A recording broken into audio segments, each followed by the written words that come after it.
Okay. I before I introduce our co-host, we will not be talking about the Chargers game. Justin Herbert is still not good in the playoffs, and the Chargers offensive line doesn't know what to do. We will not be talking about the game we just watched. That was one of the worst playoff games I've ever seen. And as Scoop said, I'll repeat this for you, my friend. Mike Tomlin might have hurt his job even more. Yeah, and then the Patriots, Steelers, don't care. Don't care. Patriots are going to win. So we're going to skip that right off the bat. And to introduce the group, Scoop, Shane, Brandon, and myself, we have two fans in here that are very excited to blow a gasket for 20 minutes. Very excited for that. And rightfully so. Shane's going to drop a play about this team once again. Probably the most apropos thing to finish the season with this awful coaching staff. Before we do all that, because we started a little bit early, I have the networks for the wildcard game. You will never guess who got jibbed again. It's pretty great. Here's our schedule. Saturday, 4:30 p.m. Eastern on CBS. Bills at Broncos. 8 o'clock Eastern on Fox. Niners Seahawks. Sunday on ESPN. Sorry, Joe Buck and Troy Aikman. You get the Texans again. Oh, my God. Against the Patriots. And then to finish off our week, we'll be going live, thankfully, after Rams Bears. There we go, on NBC. That's 3 o'clock Eastern and 6:30 on Sunday, so we'll have an early start. ESPN got jibbed again. I think they also have the last pick, so sorry, guys. Yikes. With that being said, I would like to send a plea to Mr. Tony Romo to start the show. I would like to send a plea to him and CBS because this needs to be fixed. First, I need to go over some Tony Romo history. And the rest of the group can chime in wherever you want. So I remember the first couple years of Tony Romo, he was really good, and he would always have this gimmick about, like, oh, he knows what play is being called and everything. So what happened was after a couple years, it got really tiring because it was just like, oh, this is too much. It's like every few plays, it's so annoying. Well, what I heard from the rumor mill at that time was that CBS executives went to his house and told him to stop doing it. And so he did. He's been okay the last few years. And one of the problems I've had with Tony Romo that I think was exacerbated last night is I don't think he's ever understood the job description of a color commentator. I know this sounds kind of evil, but stick with me here. So CBS has the well, I'll be honest. I love CBS. I love everything that CBS does, and so for me to say this kind of hurts, even though I think their audience is a bit older, which I don't really love. But anyway, but JJ Watt is great, right? JJ is fantastic, and I'll get to why that is. I think that Tony Romo thinks that his job description is just to watch AFC teams and or the only teams that he's watching for that week. I don't think he watches any other football. I don't think he cares. He literally went on air and said Carolina was the favorite yesterday. Carolina was a plus 10.5, not a favorite, an underdog, and he comes on air and says Carolina was the favorite. No, they were not. Not even close. Nobody here picked Carolina. I don't think he watches football. I don't think he watches anything other than tape of his teams that he does every week, which is ironic, which means that all he does is watch the Kansas City Chiefs. That's all they do on CBS for 5 weeks out of the year. I do not understand how you don't understand that your job description. So, number one, I think part of this is CBS's fault. Because when they came and told him, don't do this, he sheltered. He stopped caring, pretty much, I think. He stopped caring, but also, not only did he stop caring, I think he lost his personality. Because regardless of what you can say about a lot of the color commentators in our sport, and you could say some negative things, we all do, right? But Chris Collinsworth, yeah, he might be kind of eccentric, but that's his personality. And it works well with Tirico. Kirk Herbstreit, very cerebral. We love what he does. Let's put Tom Brady this year. Last year, we all thought he wasn't very good. He learned how to connect with an audience this year. He clearly actually cared to get better, and he did. Greg Olsen is the best at this because I think Greg Olsen can work with anybody at any time and be phenomenal. That's why he's the best in the business right now. Yeah, literally the best in the business right now. Yeah, he's dipped a little bit, but he's still good. Yeah, it's a little bit. Because there's still some times when I hear him calling the wrong game, and I'm like, Greg, it's not the right thing to say. And again, I'm not saying that color commentators make those mistakes. They're human, and by the way, they have different opinions than we do about the National Football League, and that's good. And eccentric or not, whatever. But you have to have a personality. Like J.J. Watt's a great example. JJ has always been a player, even when he was a player, very connected to the fans. Why? Because remember how he thinks roughing the passer is a terrible rule? And it actually is, and he's been so up in arms about it. Yeah, that's part of what makes him a good commentator. I think Tony Romo has lost interest. No, you're good, Scoop. I think Tony Romo has lost interest partially because of that whole thing with CBS and them basically telling him to slow down. I think he just sheltered and doesn't have a voice, which is really bad. I think Jim Nantz looks uncomfortable with him in the booth. You can clearly tell that he's just awkward silences between them. Sometimes it's so uncomfortable. And secondly, when he got a bunch of money, he stopped caring even more. Immediately when he got the contract, he got worse. And I feel sad because honestly, I think Tony Romo actually has a really good voice for football. Mm-hmm. He understands the game. He understands it enough to be a color commentator, but I think he's just genuinely lost the voice that connects with fans. And it's really sad, but also just really annoying. And they've neutered him. So yeah. And so exactly. And I just and it's true. And I just don't understand why. I don't get it. I know why. But guys, CBS has the Super Bowl in 2 years. Oh. This cannot be our commentary team for the Super Bowl.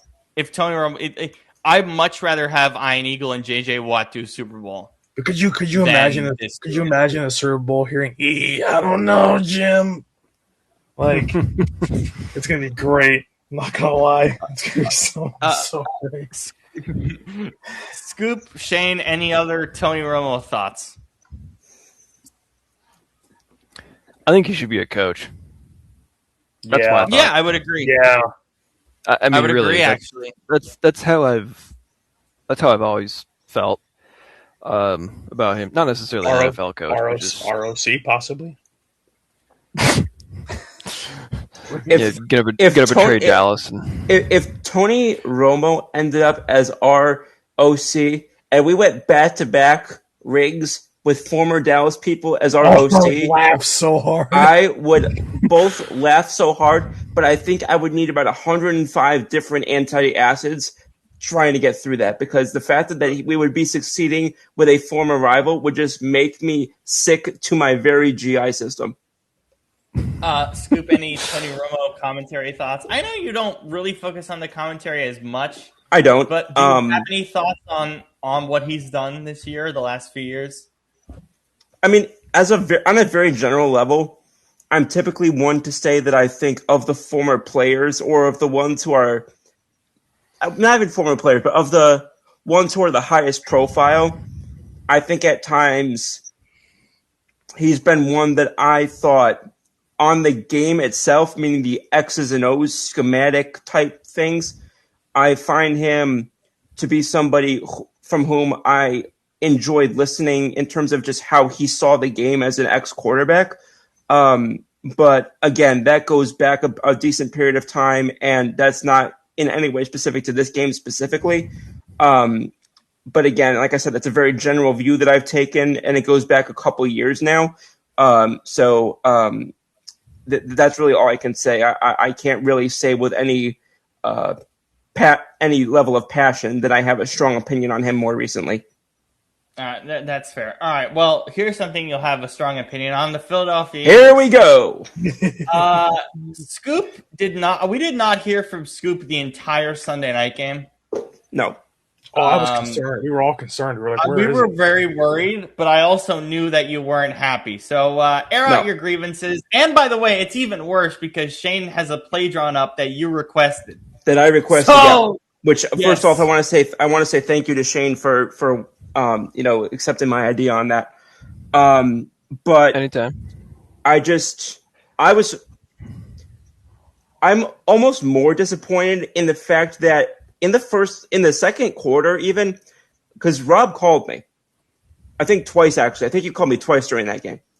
And yeah, I think it was twice because you were asking some questions, and so we were just like, let's. I'm always kind of just like interacting during the game with whether it's like I was talking to fellow Eagles fans, I was talking to whatever, and we were watching the game, and I was seeing some things that were optimistic to me in terms of the sense that I thought, okay, they're doing some different things offensively. This is kind of what we were hoping we would see. Like people were kind of almost half joking throughout the last couple of weeks, like maybe we'll see a playbook that we haven't seen before when we face the 49ers.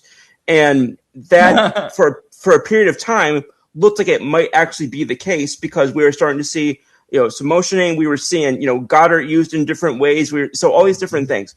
And now, but to even bring it back a little bit further for a moment, and Brandon knows this is probably more than anybody, the level of optimism that I had going into that game, the moment we got that report that Lane Johnson was out, that level of optimism that I had going into that game, I already knew it was going to be basically a coin flip at that point. Yeah. Because a good amount of my hope and optimism about the season came from, and how many times did I say this, getting the guys back healthy, especially not for anything, a future Hall of Fame right tackle. So you have all those things, manifesting already early on. But even as the game started, and I remember I said to Rob, I said to a couple of other people, I said, this is probably the best game I've seen called from Coach Patullo so far this season. And if I'm going to see it at this time, I'm going to see it at the right time.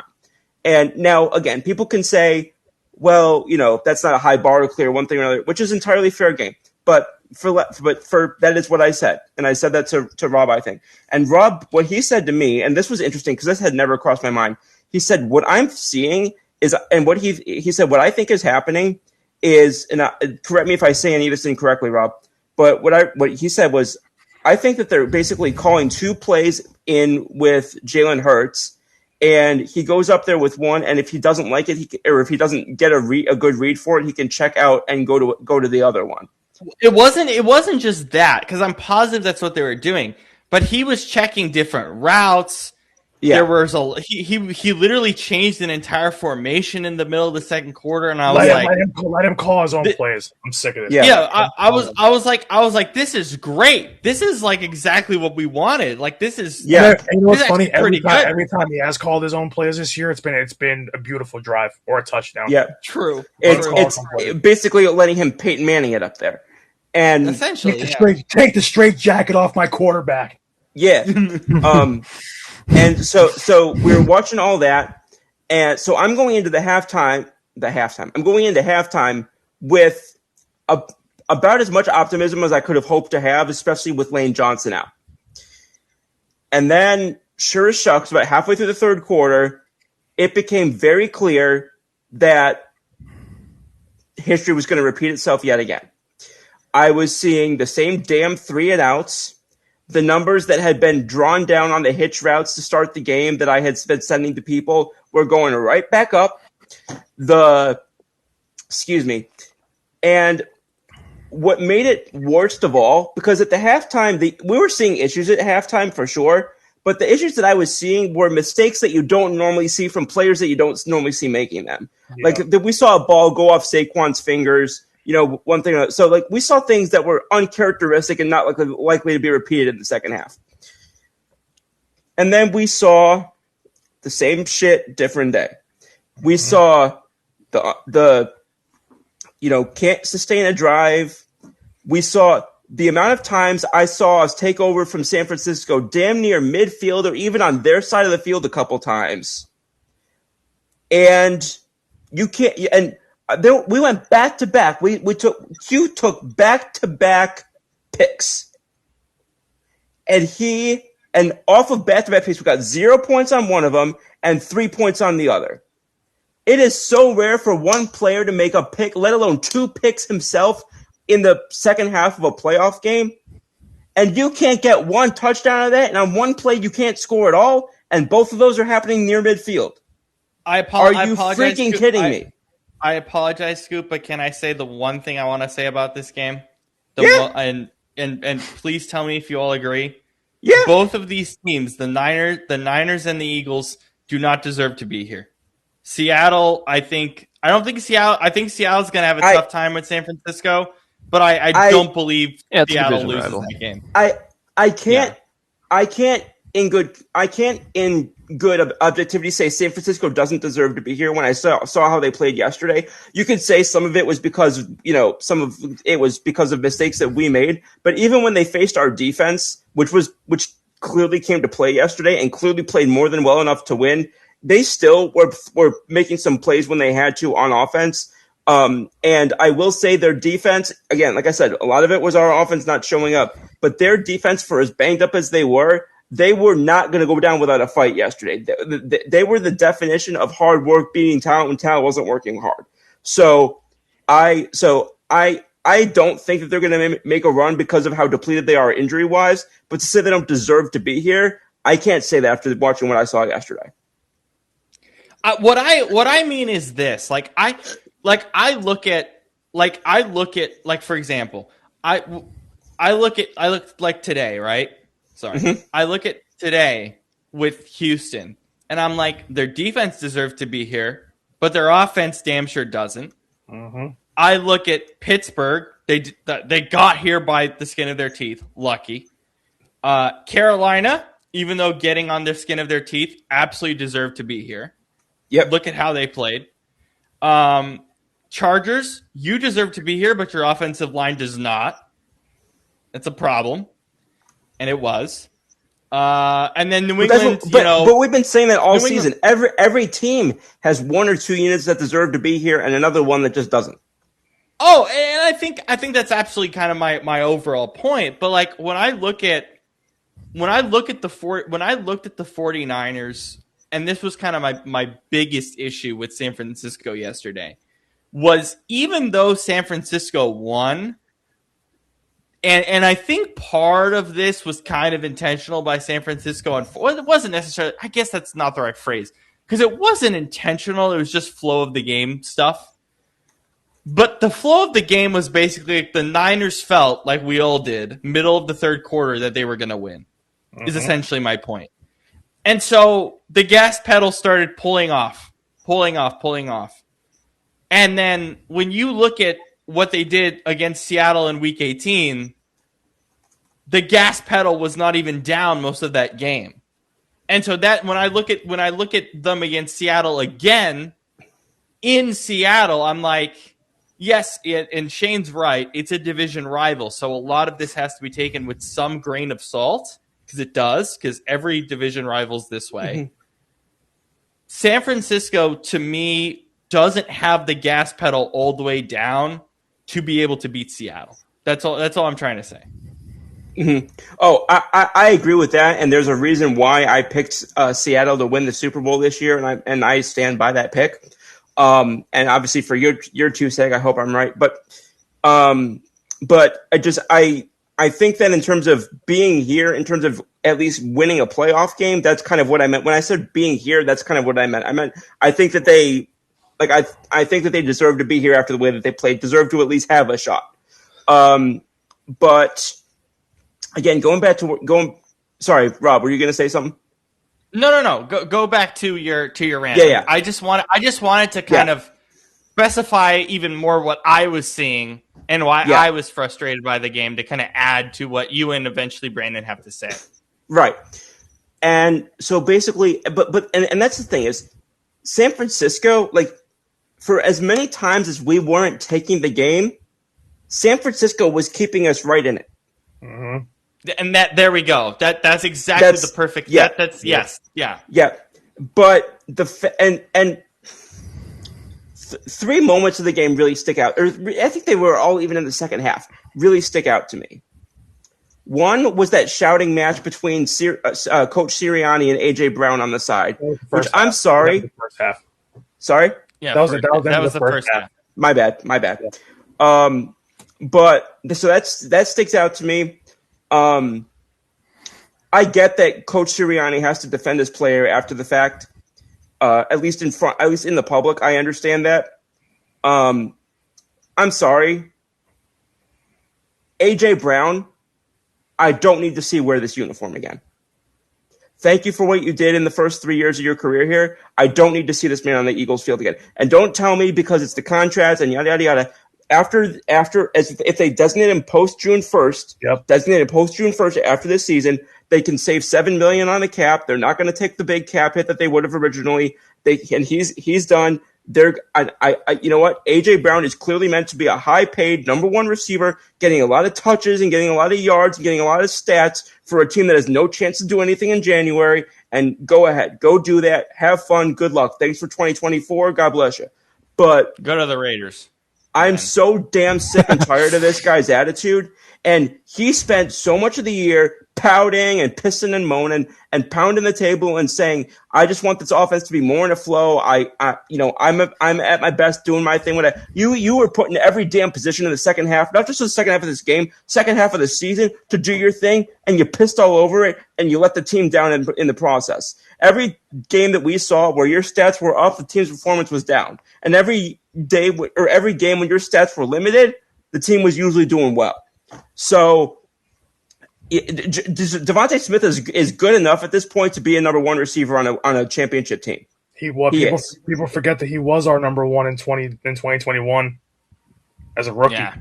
Yeah, he was. And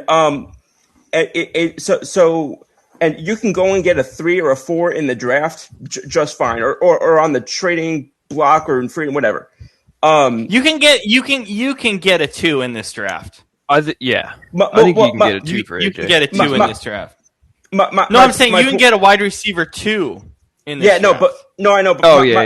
But my point just being is that I think I don't even know if you'll need a quote unquote 2 with the guys that you already have. You'd want it to be that, but my point is being that I think you know what I'm saying. Right. So that was the first thing that stuck out to me. The second one, and I say second chronologically, even though this might be the biggest of all, did you guys see? I don't even think anybody spoke any words, but when they were drawing up that stupid ass play that Shane's, God willing, going to have to go through and going to walk us through in a couple minutes, when they were drawing it through or doing that, did you guys see the video clip where Coach Sirianni is making eye contact with Jalen Hurts? Jalen Hurts is looking like this, and basically Coach Sirianni is just looking like this is what he called. This is what he called. Well, and by the way, was this also the moment where I had to message Shane and be like, "Is this normal?" Because there were 6 coaches talking to him at one time. Remember, I was the first one that pointed that out because I said to you, I said that is the dumbest thing I've ever seen in my life. That there's 6 guys talking about one football play. Does that happen on a sideline, Shane? No. Because when you're in a timeout situation, it's a short amount of time, and it's usually in a critical situation, like under 2 minutes, right? You want the coordinator, whether you're on offense or defense, and maybe the head coach. That's it. I don't know. So no 6 people. I don't know who the last guy was on the far right, but I know it was Jalen, Tanner McKee, Sirianni. Why is Tanner McKee there? No idea. It's no. I mean, backup quarterback's fine just to listen because in case something happens. If God willing, he gets hurt and they have to run somebody out or what. If they get like a penalty and Jalen gets cracked in the head or something, then yeah. So that's fine if he's just listening, which it looked like he was. So His reaction was even better than Jalen's. His reaction, he literally looked at Sirianni twice like this. He was like, he's like, oh boy. Yeah, it should be Patullo, Sirianni, It was Jalen and Tanner, Scott Jalen, Loeffler, and Tanner if he wants. That's it. No one else. Yeah, because I don't know why Scott Loeffler was there.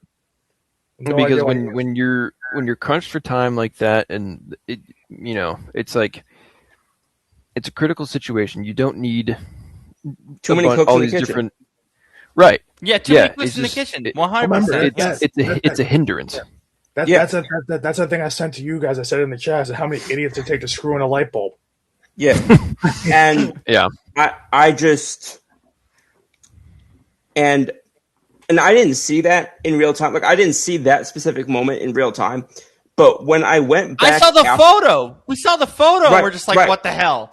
Right. Yeah. I like, and I thought to myself, they lost that game right there. They didn't lose that game when Jalen threw the pass. And if I hear one more time people talk about Jalen throwing that ball and that it was, yeah, give me that shit.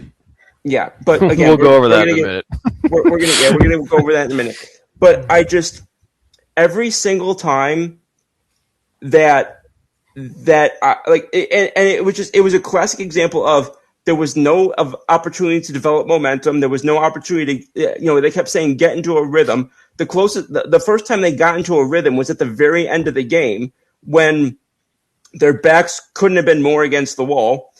And as usual, it was, a situation in which the problems that had plagued them all season came back to bite them in a moment where, because again,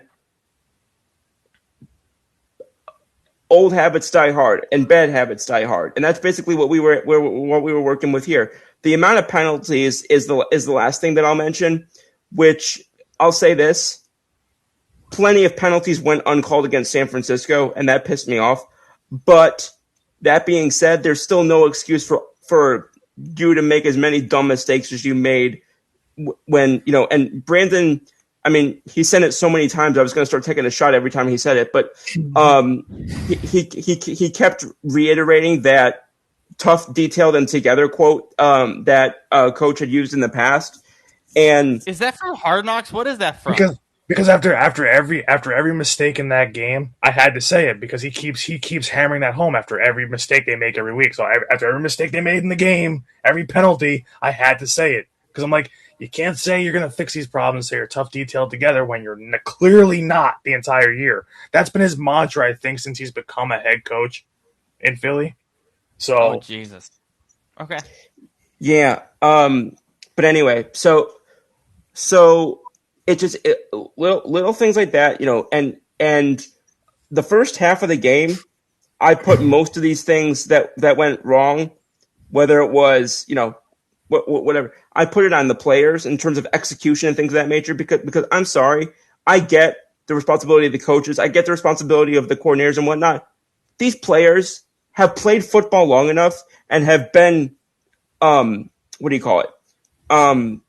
playing long enough just for that season and are making enough money for their talent, for their so-called talent, that I'm sorry, some of these things I feel like maybe I'm wrong, but some of these things I feel like you don't need to be reminded of if you're in this situation. Is just my personal opinion. No, I don't think that's wrong. I don't think that's wrong. Yeah. Right. I question how much I should expect, them to have to be reminded every single week of things that feel like they probably, again, my own personal guess, they probably were taught when they were 9 years old. So that's kind of, oh my God, it's the Yankees. Holy crap. It's the Yankees. What happened now? It's the Yankees. You just basically said what the Yankees did this year too. Oh yeah. You know what? Good point. Jesus, good point. The Yankees. That went over my head. But what do you expect? There's a lot of room up there. I'm 5'5", but Jesus. But I just we're on a podcast. Damn. So anyway, I was. I'm kidding. It was fun. But again, that was the other thing of it was the penalties. In the first half, I put a lot of that execution stuff more on the players than the coaches. The second half, I believe, with the exception of number 11, who was playing a lot more like number 2, I put a lot more of of what happened in the second half on the offense of the offensive play calling and the offensive scheming or whatever you want to call it. Because again, as we've said countless times this year, once the part that stops being Sirianni and Patullo, which is kind of, and presumably Loeffler, the stuff that is pre-schemed, is pre-drawn up, is that shows up on the the whatever you call it, the first 25 or whatever you want to call it. Once that stuff has been kind of used up, and once they have to kind of adjust on the fly, we made a lot of comments, and I made a lot of comments, the last couple of weeks about how Shanahan doesn't adjust well at halftime. Yesterday, it was us that didn't adjust well at halftime. It was, and once it became less of those three working together and more on, okay, play caller, go do your thing, it became back to the same crap. And the fact that all of those people were talking together on that last play tells me that Patullo was so in over his skis this year that he basically was desperately, seeking counsel from any and everybody that he could because he was afraid of making a mistake. And which he that's made anyway. Yeah. And for those who didn't see it, I will say for if there was any doubt in anybody's mind, now it hasn't happened officially yet, but Adam Schefter earlier today, for those who didn't see it, reported. I want to pull this up because I want to get it correct. But essentially said that the Eagles are expected to make wholesale changes to their offensive staff this offseason, which is going to begin with a change in the offensive coordinator position. So Patullo will be fired. And by the way, sorry to interrupt. The reason why it hasn't happened yet, I believe, is that when you lose on a Sunday, traditionally, when you lose on a Sunday for a wild card game, traditionally your exit interviews, quote unquote, exactly. Is on a Wednesday. Happen on the Monday. It happens on a Wednesday. Oh, Wednesday. It happens on Wednesday. It happens on Wednesday normally. It happens like middle of the week. Okay. At least with the owners, it does. At least with the owners, it normally happens middle of the week. Which makes at least sense. I think it's different for every team. So at least it's tradition to be on a Wednesday. It could be different. Which makes sense. I think there were people. I mean, I think a lot of Eagles fans were hoping it would be as soon as possible. Myself included. And I think people also thought that because, again, normally when the regular season ends, those coaches see changes happening typically, or those teams have changes happening typically on Monday. Now I would keep this in mind too, is that tomorrow and Wednesday become very important dates when it comes to interviewing with coaches who are still in the playoffs. So if they have their eyes on somebody like let's say a Zach Robinson of the Rams, I believe, if I'm not mistaken, I believe that it's after either tomorrow or Wednesday that he becomes available to be interviewed, because there are stipulations in terms of when scheduling can happen. So I don't know all the details. I don't. Yeah, I know that it's the next 2 days for playoff teams. I do know that much. At least teams that are still in the playoffs. So I do wonder if maybe that's because they've also been looking at another Rams assistant. I shouldn't say they've been looking. I should say that a name that's come up repeatedly in Eagles circles with regard to that is, I'm going to butcher his name, but Nate Shellhouse, who's another. He got requested by a few teams yesterday or 2 days ago. So there you go. Yeah, so I would be not surprised at all to see him become somebody that they look at. But again, they know that they would know that they're behind the eight ball. They're not dumb. They made a dumb hire by that, but again, they're not a dumb organization. And think that they obviously know that they're behind the 8 ball when it comes to interviewing some of these more in-demand offensive coordinators. I don't expect them to take too long to make this happen. But I brought this up because wholesale is a very interesting thing because they have offensive assistants who have been there quite a while. Mm-hmm. And with the offensive, and I hate to say this because we all love them, I wonder if this goes as far as moving on from offensive line coach Jeff Stoutland. It probably does. It might, yeah. He's been there. He's been there. I think he's the longest tenured coach in Philadelphia. Yeah, he is. So all right, let's move to the play that we've all been anticipating. So Shane, let us know the stupidity from an X's and O's standpoint, and then I'll give Brandon a few seconds for his thoughts, and we'll move to the other playoff games here. Where do I start? Oh Jesus! I asked myself that question about 10 times yesterday. There's a few things that are. Oh no, there's a few things. It's even more than last time. Okay, first of all, so, and this is the 4th down to end the game, correct? This is the 4th and 11 to end the game. Oh look, it's a play that I use on Madden when I'm high. Madden. When I'm high. Oh Jesus. So, first of all, verticals. before we even get into, well, it's a variation of 4 verticals. It's a bad one. This is like verticals over. Typically is what you would call this. So here's what's weird. No. How many years has AJ Brown been in Philly? 4. 4. 4. Yeah, well, he was brought in at the end of the 2022 draft. Yeah, so 4. Okay. For 4 years, AJ Brown has been the X. Devontae Smith has been the Z. In every single Philly game I've seen, which is quite a bit because they've been in playoffs and been on primetime a They're lot. on TV a lot. Yeah, Super Bowl. Yeah. Super Bowls. Last night, for whatever reason, they switched. What? Yeah. This is what happens when you're out of ideas. AJ Brown was the Z last night. Devontae Smith was the X. Haven't seen that for 4 years.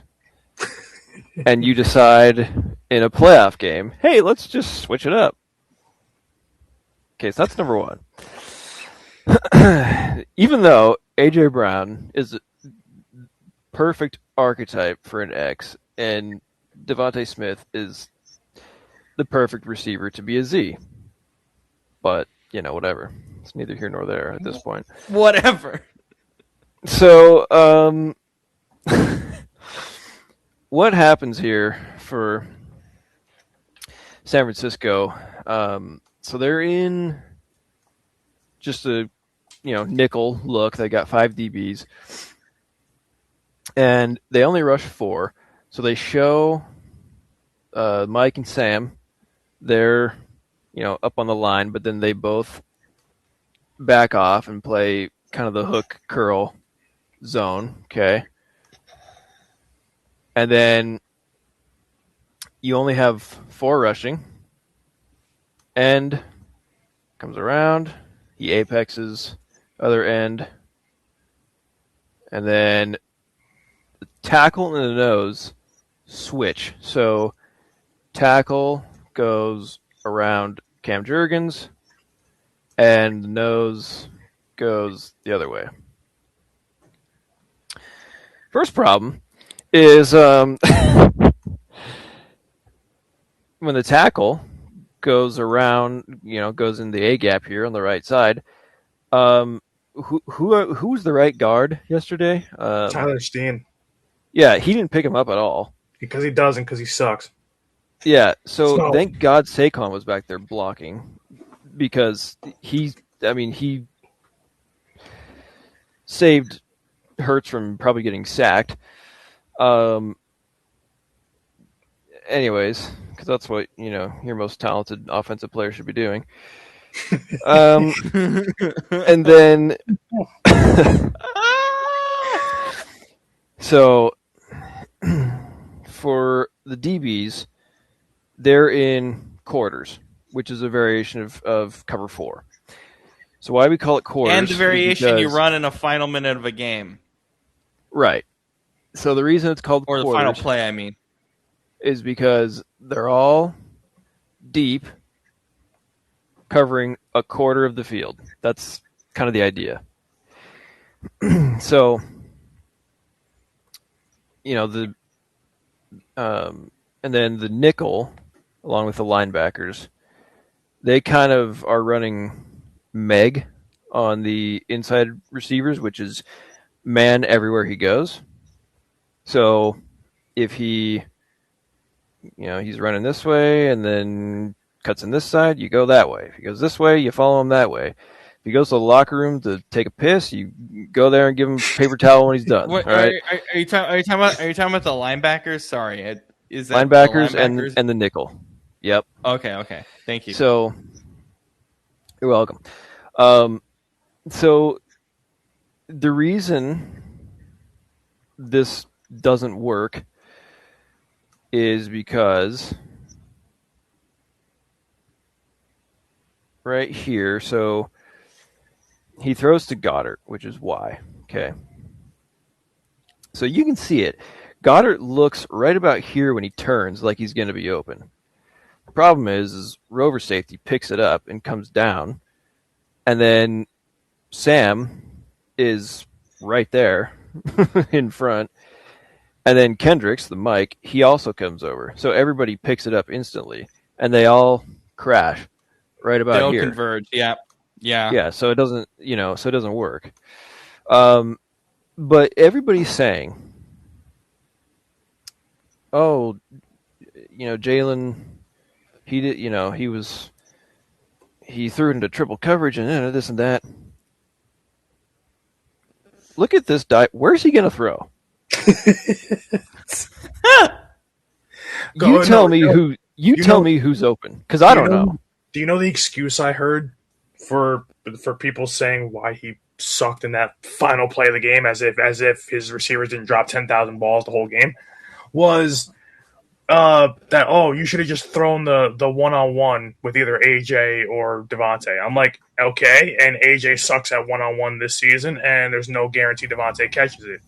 Well, it's not. Look at the play. You just look at the play diagram, though. If you're running quarters, they'll move around to wherever the ball is anyway. And there's going to be someone back there anyway. And actually, what would have been effective probably here, what they never did all game was, what you should do with Saquon there, like have him chip and then leak out, and then maybe he catches the ball out in space and he gets either into the end zone or a 1st and goal.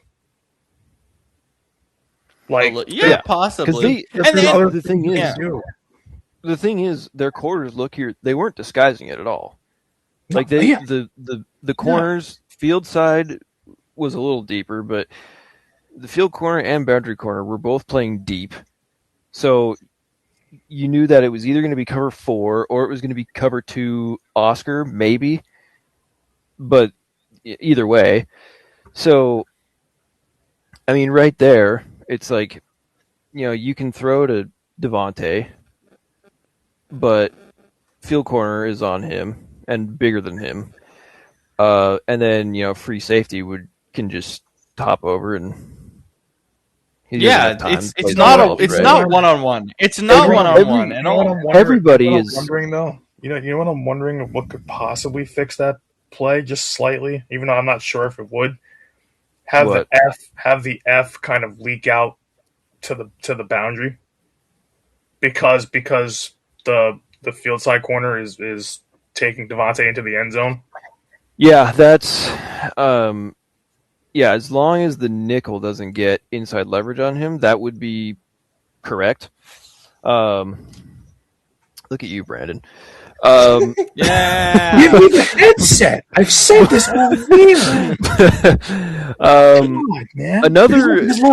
Because you've got the free safety waiting back there for him to cut, and you literally have the two linebackers the linebackers sitting there on the inside. So if you just have the F pretty much just go the opposite direction, go out. Yeah. Yeah, you can do like that. Yeah. Or maybe Yeah, that would maybe a work. little bit higher because it's the final play. We're kind of final play, kind of. Yeah. No, because I mean, well, yeah, but I mean, if he gets too much higher, then nickel will get Yeah. inside leverage. And then Yeah, that it's is true, not, yes. and then Yeah. at that So- point, it's not going to be triple coverage at that point because either the F's going to be open or the tight end, which was Goddard, is not going to be triple covered because he's going to have that linebacker's going to have to choose which way to go. No, So- linebacker will be in like quadruple coverage Well, yeah, because maybe. now free safety's there at 2. Oh, okay, yeah. So yeah, he would drop in. Yeah, that's right. But still, either But Anyway, I know what it's you mean. dumb anyway. It's But dumb anyway. anyway. But either way, Um, even if you make that one fix, that probably works. Because when I looked at that play too, and I watched that corner go with Devonta Smith into the end zone, I'm like, well, if you just cut that to the left, it's either a wide open touchdown or it's first and goal. Because you're literally calling 2 routes that are going right into the middle of their defense, and then just 2 go routes on the outside. It doesn't make sense. But even then, I mean, So yeah, Brandon, that was a good suggestion there. Let's try another one. If you even have to run that play, is what I'm saying. If that's what you have to do, Right. then that's even one way to fix it. And I'm not even going to do something crazy here. I'm just going to do a simple concept. Okay? Because this is what Philly did this year was just simple stuff, so let's keep it simple. Let's try. Keep it simple, stupid. Pretty much. Let's see. Please put that job up on Indeed so Shane can apply. I mean, it will be on LinkedIn. I mean, all the NFL jobs get posted on there. Let's do Dagger. Okay, this is Oh, Dagger, Dagger's fun. where Yeah, Philly doesn't know what Dagger is because we don't use middle of the field routes until we have to at the end of games. where what's going to happen here, Sam is going to come back and he'll see Goddard on a go. So that'll bring him up this way. Okay.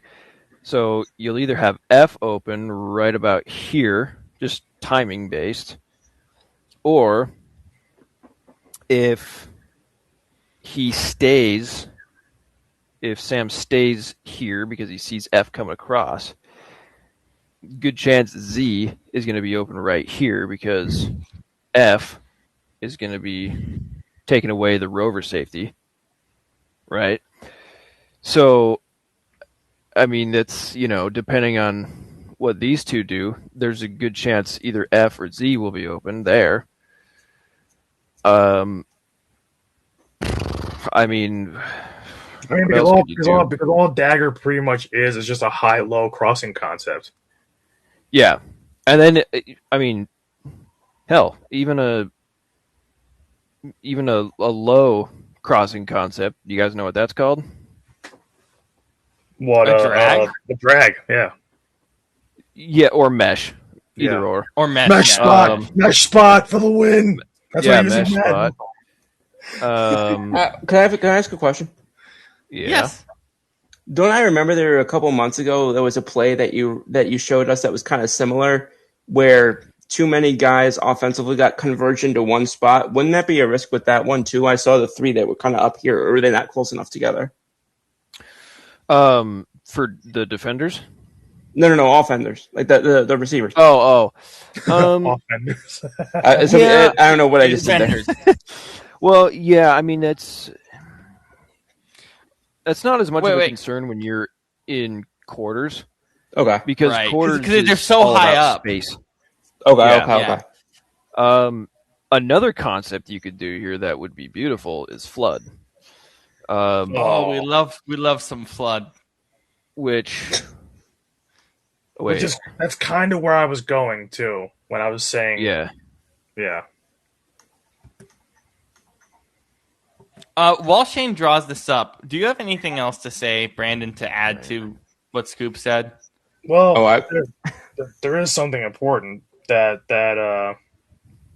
has to be brought up, because I love that we always talk about the hitch routes. Like every week this year, we talk about just the insane amount of hitch routes that we run offensively, and I'm glad that Scoop brought this up, but because I saw this last night and I could not believe what I was reading, and because Brendan Deeg talks about the Eagles, like Yep. he's credentialed with Philly. Yep. He said the Eagles ran 48 hitch routes on Yep. Sunday, which is 27.6% of their routes. Yep. That's the most of any playoff team this weekend. Other teams averaged less than half that, 12.6. The Niners only ran 10 of them, 5.8. And it says the other Eagles route rankings among 10 playoff teams so far. In breaking, so they only ran 11 in breaking routes, which was dead last, 10th. Crossers, 8 routes, 9th. So there Thank you go. you, because I was trying to find that and I couldn't figure out where it was from, or like I couldn't figure out where it had gone because I saw it this morning. And that's what's All interesting. right, Shane, go ahead. Because you notice how many guys that this was a very common coverage San Francisco showed a lot last night. You notice how many guys are in the hook curl zone? 1, Everybody's in there. 3. Yeah, because they knew it was Hitch City. Yeah, do you remember So, the fourth and 2 play? Or the fourth and 2 play was also like that. Yeah, Like, and they tried to hit Dotson on an out, a flat. which hasn't worked all year But- long. No, It's just because never Nickel worked. is right there. But anyways, And Jahan Dotson's like here's- one of the worst receivers with separation in the NFL. here's So- Flood. I mean, as you can see, who do you think's going to be open here Wait, Flood? on Flood? Like probably the Y. You would think. in most Yeah. cases. The Well, Y yeah. or the F Yeah. in most cases. Yeah. Yeah. The Y is wide So open. that's another option you could do. But no, let's run 4 verts into quarters. That's a great idea. That's a great idea. I have, That always I have an- works. I have another literally question. Kevin Patullo. It's literally Kevin Patullo just hitting Ask Madden, and it's just the 4 votes. Yep. What's Yes, your Scoop. other question, Scoop? Okay, so I watched. I mean, not just me, obviously. Brandon and I both watched it happen so often this year that I think even if it's like a screen at this point where even if we see a hitch route again in our lives, even if it's justified, we're both gonna look at it and have like PTSD. Thank you. But so from a general football IQ standpoint, when would you actually want to run a hitch route or something like that? Like, when is it actually supposed to be utilized? If that makes sense. It's quick passing. So basically, Yeah, I'll like let 3rd Shane and explain 1. it further. Yeah. So it's quick 3rd passing, and 2, but it's you also know. it's also wild. Like for example, sorry, LA Chargers. The Chargers should have ran this more last night, but they didn't because all New England did was blitz. Mhm. So if you run hitches, it's fast. Well, and the Yeah. thing is, the worst part is a lot of Phillies hitches are 5+ yards down the field, 5 and 10 yards. Not 3, not 3, which it should be. Yeah, Which- which like if Yeah. like this would be something that like you were doing if like they were sending like they were loading the box and you were trying to get guys like trying to get the ball to guys quickly. Or if you see the defense, if you see the DB playing, more than 7 yards off the receiver on like 3rd and 2, you just tell them, hey, instead of running around, just turn around. The second, just turn around. Yeah. Basically Sit there. just turn around and it's right there. Okay, guys, are you ready for some incredible opening betting lines for the NFL playoffs for the divisional round? Yes. Because I just saw this and I got to add this in before we do anything else related. And please And make I your hope to picks God as I don't- well for these. I hope to God I don't have to do more Kevin Patullo whiteboard segments because Christ Almighty. Well, you're not gonna because listen. the- No, go ahead. The next time, like when's our next show? Sunday. Sunday after the Bears game, yeah. I'm not going to place another bet the rest of the football season, obviously. But if I were going to, I'd be willing to make a bet that the next time we're on air, he will not be the OC anymore. Oh my God, Oh, that no way. notification is gonna be Christmas morning to me. I was hoping it was going to come while we were on air. I genuinely was. But then, you know what's the one thing I want to say too? The final thing we'll say about this because I know we've gone too far into it, but I mean, we've gone too far, but I think we talked about something pretty important because all these shows are talking about today is Philly. So you know what? Add us into the bunch. The thing is, we finally have broken it down so that way, like we can show you how bad it actually looks. And the thing is, the one thing I will say, I hated people like that were still defending Portillo by like week 8. We're like, oh well, Kellen Moore's offense looked like that in the first half of the season. Here's the difference. Kellen Moore kept tweaking every week, and the offense improved steadily every week. Kevin Portillo's got worse as the season went on. It's not the same thing.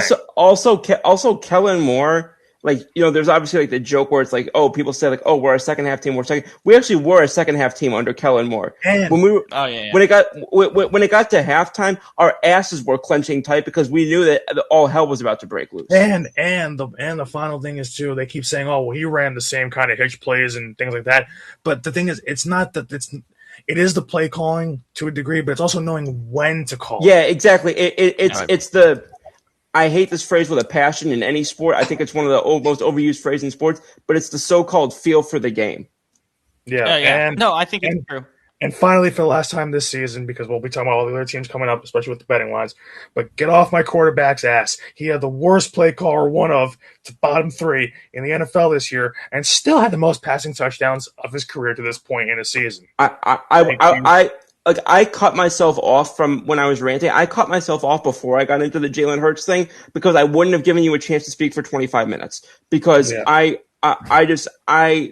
if you've watched 20 minutes of Philly football this year, and your takeaway is even top 3 or top 5, Jalen Hurts is the issue or an issue. I think you must have gone into it with an anti-Jalen Hurts narrative. Yeah. Because, and that's part of why when I showed the play, I wanted to show it from the QB's vantage point, because I'm sitting there and I'm thinking to myself, what the hell option does he have? I've been saying it for years. So if you think Jalen Hurts is the big problem for Philly, tune into our show in the off season when I'll be going deep dive into whiteboard segments. Yes. So I can't wait for your damn whiteboard segments. We're just gonna do. Oh my God, Brandon, did you make that? What? Whatever the thing you just sent in the group chat. No, I didn't make that. So I found that on Twitter. Oh my freaking hell! People are just sending stuff on Twitter. How about I've seen those memes all for the last day and a half. That was the opposite. I was off social media for a good 18 hours because I literally had 200 unread messages from people, and you know what it was. It was the shit talk. It was the blah, blah, blah, blah, blah. And people are like, what happened? What happened? I'm like, bro, I have 200 people sending me the same unsolicited messages. No, not unsolicited. Uncreative and unoriginal bullshit. Because and it was all coming from fans of 3 and 14 teams. But you know what's funny is the fact that you had that. I had people reaching out to me saying, I'm sorry for your loss, genuinely, because we know that it's not your team or your talent's fault. It's literally your coaching. I said, thank you. Yeah, I'm glad that you have people with and I'm sure that people know. I think on my end, I think people knew that it wasn't true. I think people were just trying to get under my skin because I'm a Philly fan, which is fine. Yeah. But I'm just I saw people actually genuinely saying that Jalen Hurts was not just a problem, but the problem. And I said to my, I don't listen to people anymore. I just don't. And I'm just like, I don't know what drugs you're on, but your dealer should be locked up somewhere. Okay. Let's move on. Okay. Cheers to that. I'm gonna reveal our picks because Brandon, you have to, before we do the betting lines. Brandon, you have to explain yourself about this. Yeah. You really do. Okay, so here were our picks for the Super Bowl. I had Seattle over New England. Shane has, I believe he has basically the same bracket as me, except New England over Seattle. Scoop has the Broncos. As much as it pains my soul. Right. Scoop has the Broncos over Seattle. I will. Can I add that by saying I literally was a coin flip between Seattle versus Denver as to who I was going to pick to win that. And that's fine.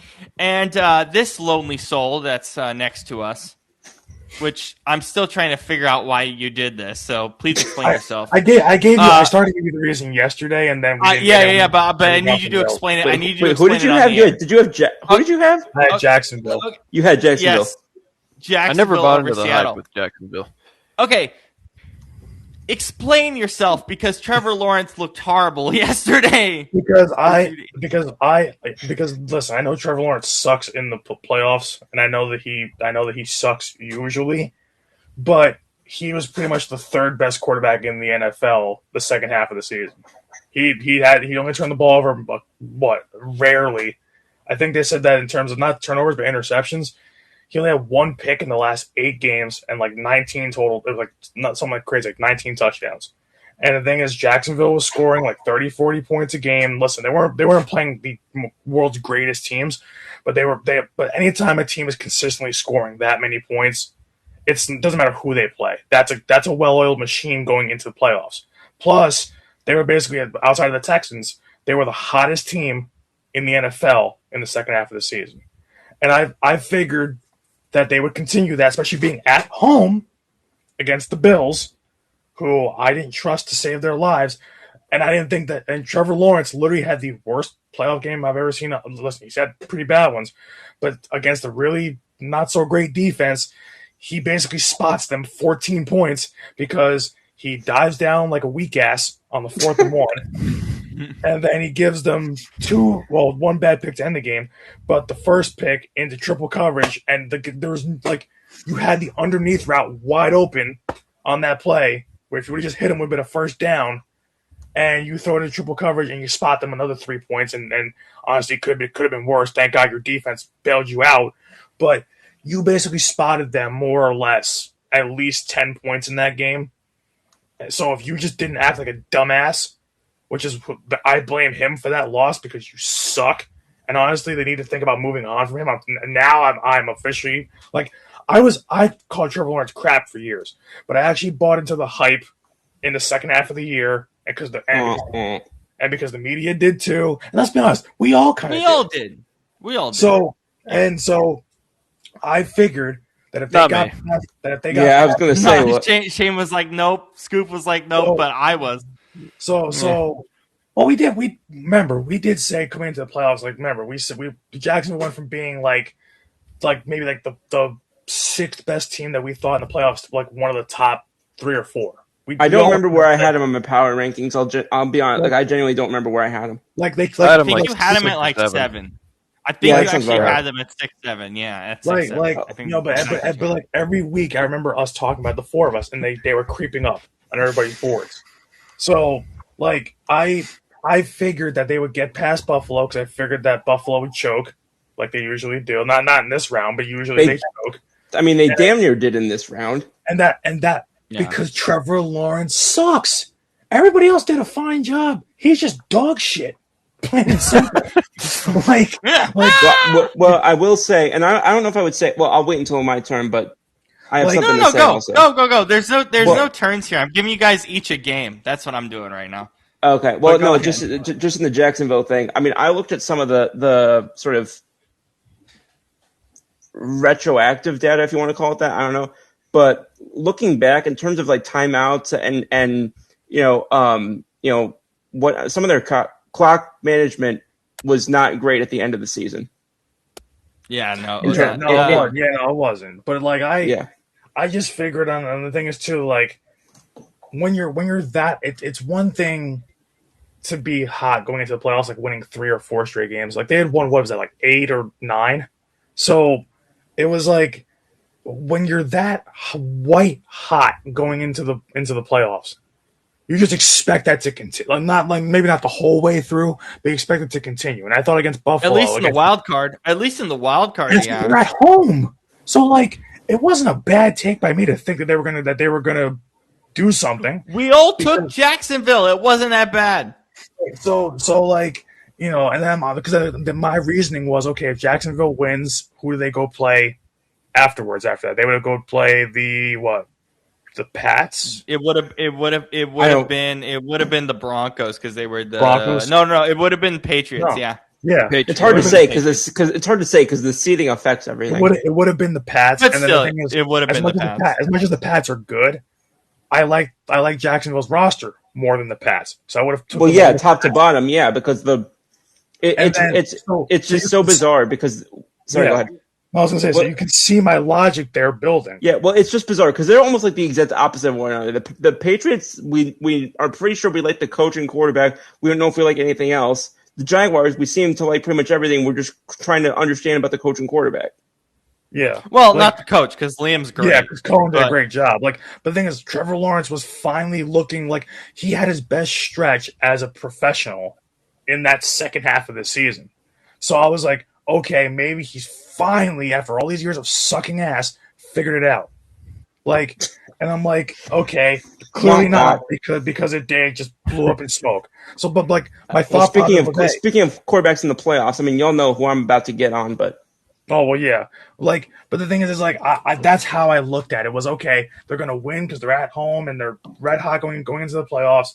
And I don't think Buffalo's that great. And we said that for weeks. That we said since week 3 or 4 that Buffalo wasn't good. So I was like, okay, they're gonna beat Buffalo. It doesn't matter if they beat them by 1 point or by 20. I was like, they're gonna beat Buffalo. Then they're gonna go to New England and they're probably gonna upset New England because I like their roster a lot more. Then I was like, okay, it was building. So. And I and another thing is too is I like their, okay. So then the last one standing would probably be Denver. Then Denver, you go to Denver, which is not great. Not a great place. The play calling is terrible. But Denver's play calling is terrible. Bo Nix has done a lot of back-breaking, just like Trevor Lawrence, but Bo Nix this year has done a lot of back-breaking picks. They don't show up for about 3 quarters, and in the fourth quarter they find it. Meanwhile, the Jaguars are kind of like the opposite. So, I was like, okay, then they'll win that game. So it made sense for me to put them as high as what I did. So, yeah. It just didn't work. Yeah. Do you have anything else on it, Jacksonville, Shane? Do you have anything else on Jacksonville, or does that kind of sum it up? I just think Trevor Lawrence, I said this a little bit in our chat, but to me, he's a guy who, and I see this a lot in even my own kids that I coach. It's like, he's one of those guys that is very naturally talented, but he just kind of rides on that, and he doesn't really put in the extra work. I mean, doesn't take the game seriously. Yeah, I mean, he's well, first of all, he said in multiple interviews that he doesn't care that much about football. He's just, so I mean, that right there tells me it's like, okay, he's just there to collect the check and hang out. I don't know, or not hang out, but you know what I mean. Who was it that they used to say that? Was it Big Ben or Brett Favre? It's Kyler Murray is what it is. Well, I know, but it was one of them two that I was thinking of. Probably Favre. I mean, probably Favre, I would guess. Yeah. With how many picks he threw. Guys who just treat it like, yeah, I'm just gonna go out there slinging around and see what happens. Like, you know what I mean? But yeah. So, anyways. Yeah. Yeah, because Brett Favre's favorite play for years was F it. Sterling Sharp down there somewhere. F it. Bubba Frank's down there somewhere. F it. Donald Driver down there somewhere. Yeah. So, so anyways, that's. But I mean, you look at Trevor. He's 6'6", and he only weighs 215. Like, he obviously doesn't put that much time in the gym. He just looking at his decisions in the pocket, he obviously doesn't spend a lot of time in film. Just, it's like I think if he was, he's kind of, there's a lot of guys like, guys like Purdy who don't have the tangibles necessarily.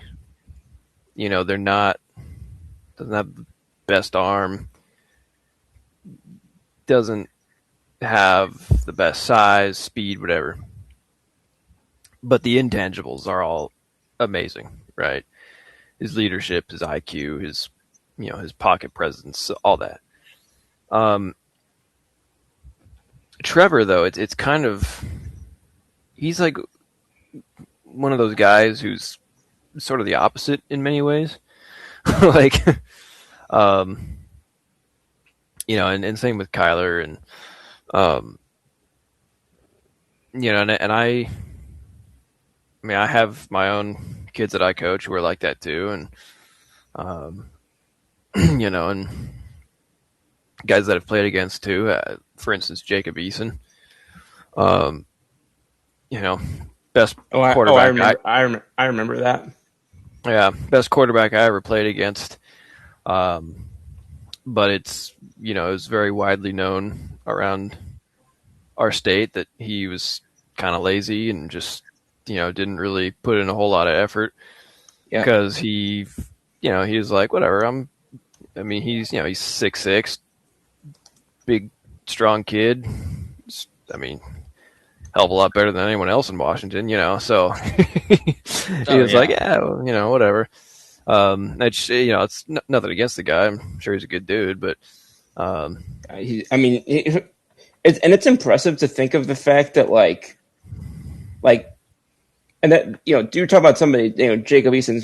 You're not talking about when you go from Trevor Lawrence, somebody who was considered a first overall pick 3 years in advance, and to think about somebody like Jacob Eason, who you're saying he was thought of that way, still made it to 6 different teams in the NFL is crazy to me. Yeah, because the talent pool for actual guys who can play quarterback, even at a practice squad level, is pretty low. Because people can do that. If I'm not mistaken, they were in the same class or maybe a year apart. Him and Tilo. Yeah, coming out of high school. No. So Tilo was drafted in 2019, and then Eason was drafted in the 4th round in 2020. Okay, so no. The same high school class I meant. Oh, I'm sorry. Yeah, all good. I would assume they were the same high school class. Yeah. But anyways, Lawrence was 1 in the country, and Eason was 4. I'm pretty sure. So I would imagine that's the case from what I remember. Yeah. But that's just, that's kind of the difference, I guess, between, and how thin those margins are. But anyways, so, I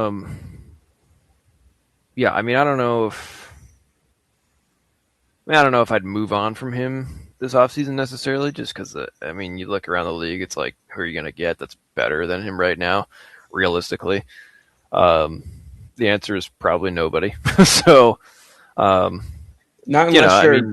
unless you're finding a way to make a trade up in the draft, and if you are going to find a way to do that, who's going to be willing to move off of a quarterback if they need one? Yeah. Yeah, right. Nobody. Not in this class.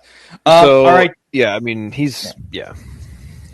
All right, Shane. Well, I'll keep you going then. Matt LaFleur, are you comfortable keeping him Excuse me. moving forward or no? Yeah.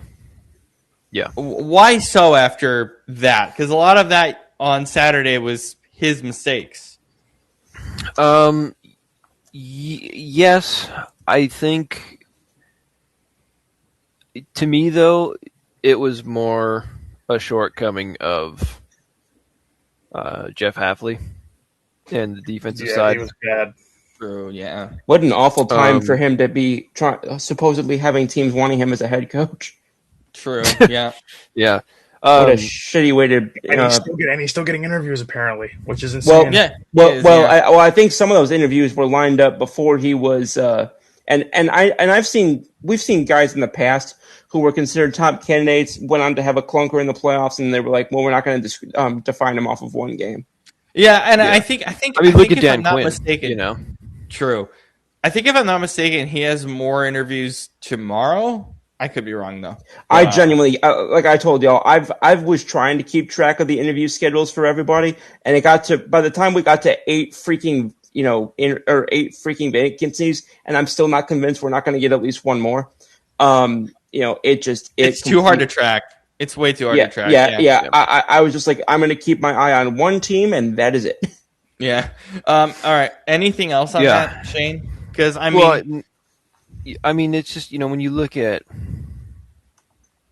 his resume and his side of the ball specifically being offense. I mean, Green Bay's always had a really solid offense under him. Yes. And I think he, develops their talent really well. And I think he utilizes everybody pretty well for the most part. And I think he's kind of a a lot of times people talk about they compare him. They say that he's like Sean McVay and Kyle Shanahan, like the second tier of those guys, like the top of the second tier, because he's not quite as much of an X's and O's genius as them, but he's like, as far as culture, not a McVay, but he's a little better than Shanahan. Just so I think he has the locker room, and I think generally he makes good decisions in the game. But there's just things that happen sometimes where, I mean, you lose your star edge rusher that you traded for, and in the process, you also lose another lineman that you traded away to get the guy. So you're essentially down 2 defensive linemen. And then, you're without your right tackle, who's probably your second best lineman. It's just, and Tucker Kraft, he was a big part of that offense. So, you're missing all these pieces, yet you're still really competitive in this game. You're put up, 27 points on the road in January at a really tough place to play. I think, Green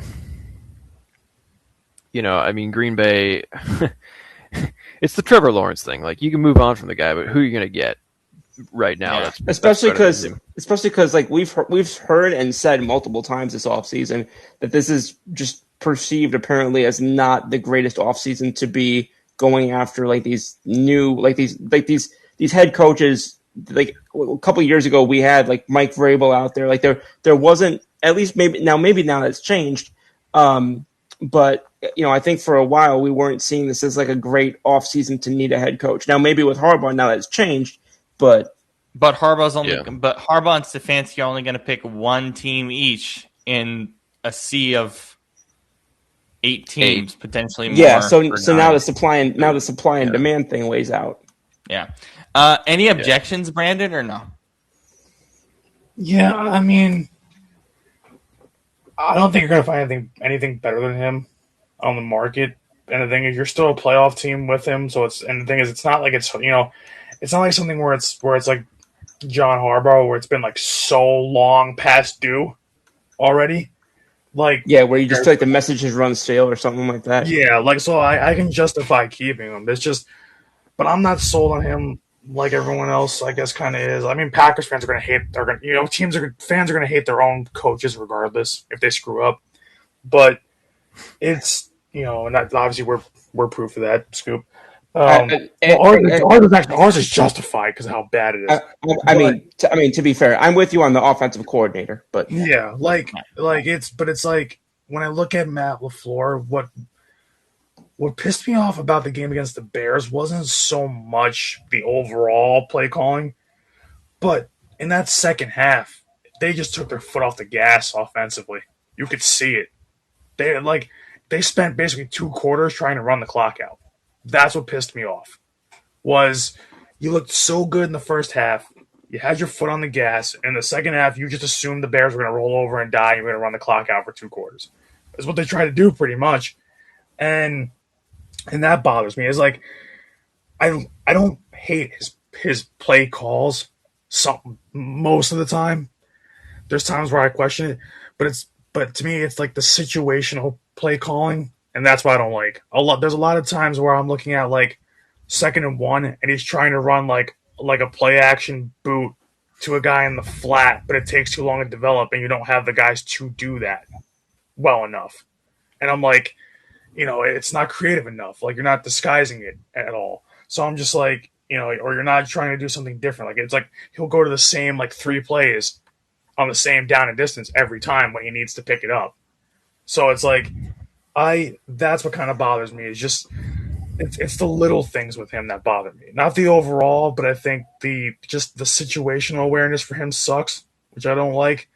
And just he kind of doesn't know when to keep the hammer down on a game. He kind of just there's too often in games where it's like you wonder why the Packers lose, and the defense was bad, but then it's like the offense just scores one more touchdown, which they only scored 6 points in the second half.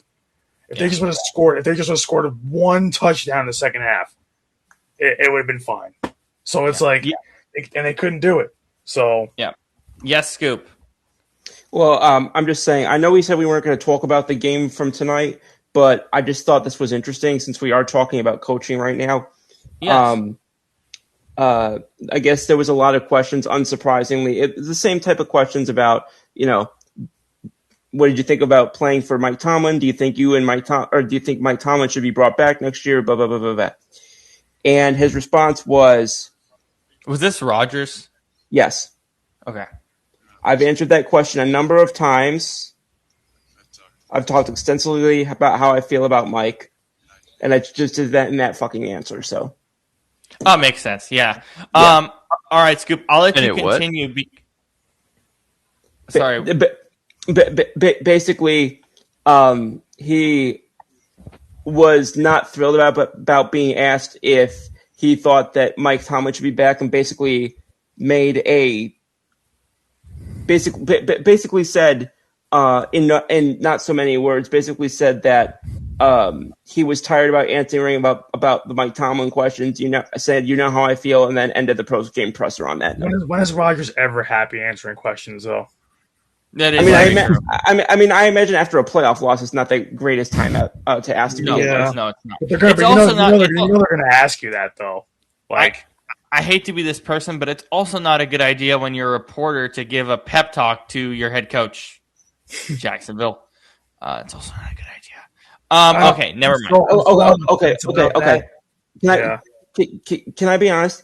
I don't understand what happened there. Can someone please explain that to me? I'll explain to you exactly what happened. So I'll explain to you what happened, because funny enough, Brandon was like, this kind of ties into what we're going to talk about with September 5. Obviously not very closely aligned, because obviously September 5 is a much deeper issue. Right. But there's a theme with September 5. There's a theme with our movie September 5, which Brandon, you can explain more thoroughly than I can. Yeah. So basically, excuse me. Here's the thing, Scoop. Right, we have, this because you've studied media. We've all studied media in certain respects in this group, right? And that's part of the reason I picked September 5, which again, another September 5 tease. Can I stop doing teases about my own movies? No, because I'm very excited for this. Anyway, because it was my pick. So basically, as a reporter, right, there's a line, right? We're here to ask questions. We're not here to like motivate or to be like, we're here to just, we ask a question, you answer, right? That is our rule in a press room, right? That's our rule as media people, right? So that's the preface. So she goes on. So this woman, who I think she's like I think she's like one of the local ABC stations in Jacksonville. So, and I don't even think she's a sports reporter. She might be. I don't remember. She basically said, I'm not going to actually find it. It was like a 30-second thing she went on. Right at the end of the presser too. And by the way, I am not going to find the clip and play it. I'm just not going to do it because I'm that upset about it. Like, she basically was like, you should be really proud of this team. You did really good. Yeah, hold your head up high and things. And I was like, as respectable as that is, which And I think ultimately, I think it's a sweet moment. You can't be doing that if you're in a press room with like on camera. Yeah, you can't. It's not allowed. you can do it off camera and talk. You to should them. do it off camera. Yeah. I'm betting you a bunch of people in every press room did it off camera because honestly, you should. There's at the end of the day, and I've said this to NFL players when I've talked to them, Pat. Like no matter what we say about these guys on air, we have a lot of respect for what they do. Yeah. Because it's not an easy job, right? Hell no. Right? Like, we have respect for these guys. Of course. But we don't do that when there's cameras in front of us. Yeah. Really. Because it's not our job to pump people up. And you know what? I'll be honest. Liam Cohen was like, his demeanor was like, why are you saying this to me? I know to say this to my players. Yeah, he looked uncomfortable. He was kind of like awkwardly smiling. Like, yeah. I mean, obviously I didn't see it. I just said that, but like, I also like, I can see how if you're not expecting that, which I imagine you wouldn't be, because that is obviously something that we're not used to seeing. Now that I think of it, it's not appropriate. It's appropriate off camera. It's not appropriate in a press room at all. Anyway, Scoop, continue. Yeah, because I was seeing a lot of dialogue over social medias about how it was like, like I saw Trey Wingo, basically, I know he was being critical of what happened. There are other people I know who were being more, who were responding more favorably and more positively to what happened. Pat McAfee was like glowing. Yeah, Pat McAfee was probably one of the people that I saw. Well, I think he was one of the people that I saw because I know I follow him. But do you mind? But Pringles hi, Pringle. If I were talking to anybody else that was that short, I'd be concerned. But so I didn't really have a full grasp of the situation. And okay, Scoop, you convinced me. I'm gonna find it and play it. Hold on. Okay. Because I hate this so much. And even the way she said it pissed me off. I was like, she said it like a sweet old southern lady. Like that's what no, it came off. Like, yeah. Oh. Pringles cameo.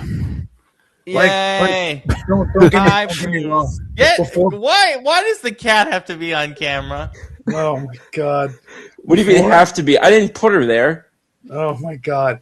She has a walkway into the camera. This is on national TV. I mean, you gotta remember, cats are very athletic. Pringles, what are you doing? So, like, Pringles is famous and has no idea. Like, you know what it is. You know what it is about like this situation before you play that soundbite is like. Now I love Pat McAfee. We all do. Yeah. But Pat openly admits, hey, we're not journalists. We're not traditional journalists. Yeah. But then, and I respect that at least. Like at least he acknowledges, look, that's not what we're going for. But it's like okay, so you admit that it's not your field, but then don't criticize. Wow. Don't criticize. Don't criticize the fact that like don't say that, oh yeah, traditional journalism sucks. It's like, well, but you have no right to speak because you're not one.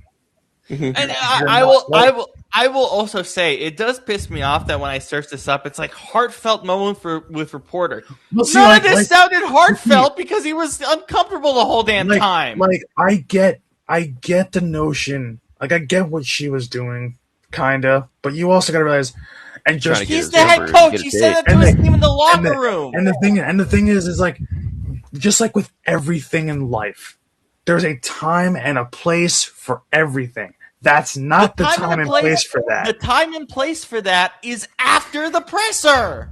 Where it's respectable. And the thing is too, like you're creating because some people love it, some people hate it. But it's like, okay, so you're creating a real, controversial kind of moment here, and it's like that's also going to reflect kind of poorly on you in the end. So, absolutely, I think it does. So it's like, okay, you got something kind of cool out of it. And listen, we talk about, kind of when we're doing the whole Christmas stuff and spreading cheer, like Scoop was saying, Scoop was doing, and all these different things. Like, that's good. But it's also, in terms of journalism, like, that's not a journalist's time and place to do that. You don't do that in a journalistic setting. You're as a journalist, no matter, like, for any setting where you're interviewing somebody or a post game or even out in the news world when you're gathering information and trying to talk to people about it, your job is to quite literally gather information, to get a story, to get a different angle, to find ways to create a story. So basic. You know what? That's basically what September 5 is. So there you go. Yeah, like, but it's like, and it's like, and that'll lead us into that in a little bit. But it's like, so it's like, you're not helping. You're wasting time. And here's the thing, especially in journalism, it's all about deadlines, and time is money. So you are wasting time getting that out there when you're not asking a question that pertains to anything. You're not trying to get an answer as to a decision he might have made, so which could help you craft a story when you figure out his decision-making process. Like, so if you're going on a spin angle about, what was this about, what was that about, okay, then you can do that. Like, there's different ways you can go about this. So it's like, you're not gaining anything by saying that to him in that scenario, and you're making him uncomfortable. And the thing is, the worst thing you want to do as a journalist is to make the person you are asking questions to or interviewing uncomfortable. Right. The very last thing you want to do. Even at the end of an interview, and Scoop and anyone else listening, I would recommend watching the video because it actually adds a lot of context. That's a big I just found the article on the Bleacher Report, and so I'm kind of like I literally have, like, I've got you guys here and I've got the thing, like, superimposed, and I was kind of perusing it, and it seems like the classic sort of situation where it's like, get the point. I get the point. I see, like, that their intentions were in the right place, but I think the execution of it flopped. Right. Oh, it absolutely did.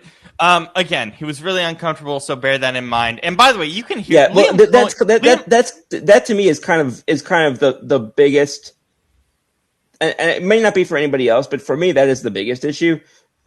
Yes, I think 100%. Like if this is a first year coach, for example, and you can tell that he's like. Because, like, I've seen coaches like Dan Campbell, for example, who get, like, really passionate, really emotional. Like, if you're saying that at the end of the press conference and it's that, like, I can see that a little bit more understandable. Like, I mean, this was at the end. This was right at the end. No, but wrong.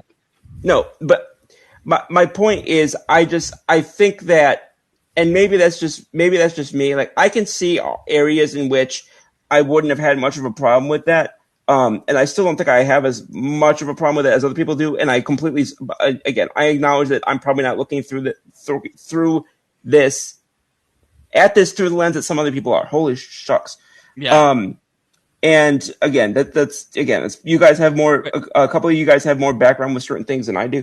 But again, like you guys said, like there's a line between professionalism and whatnot.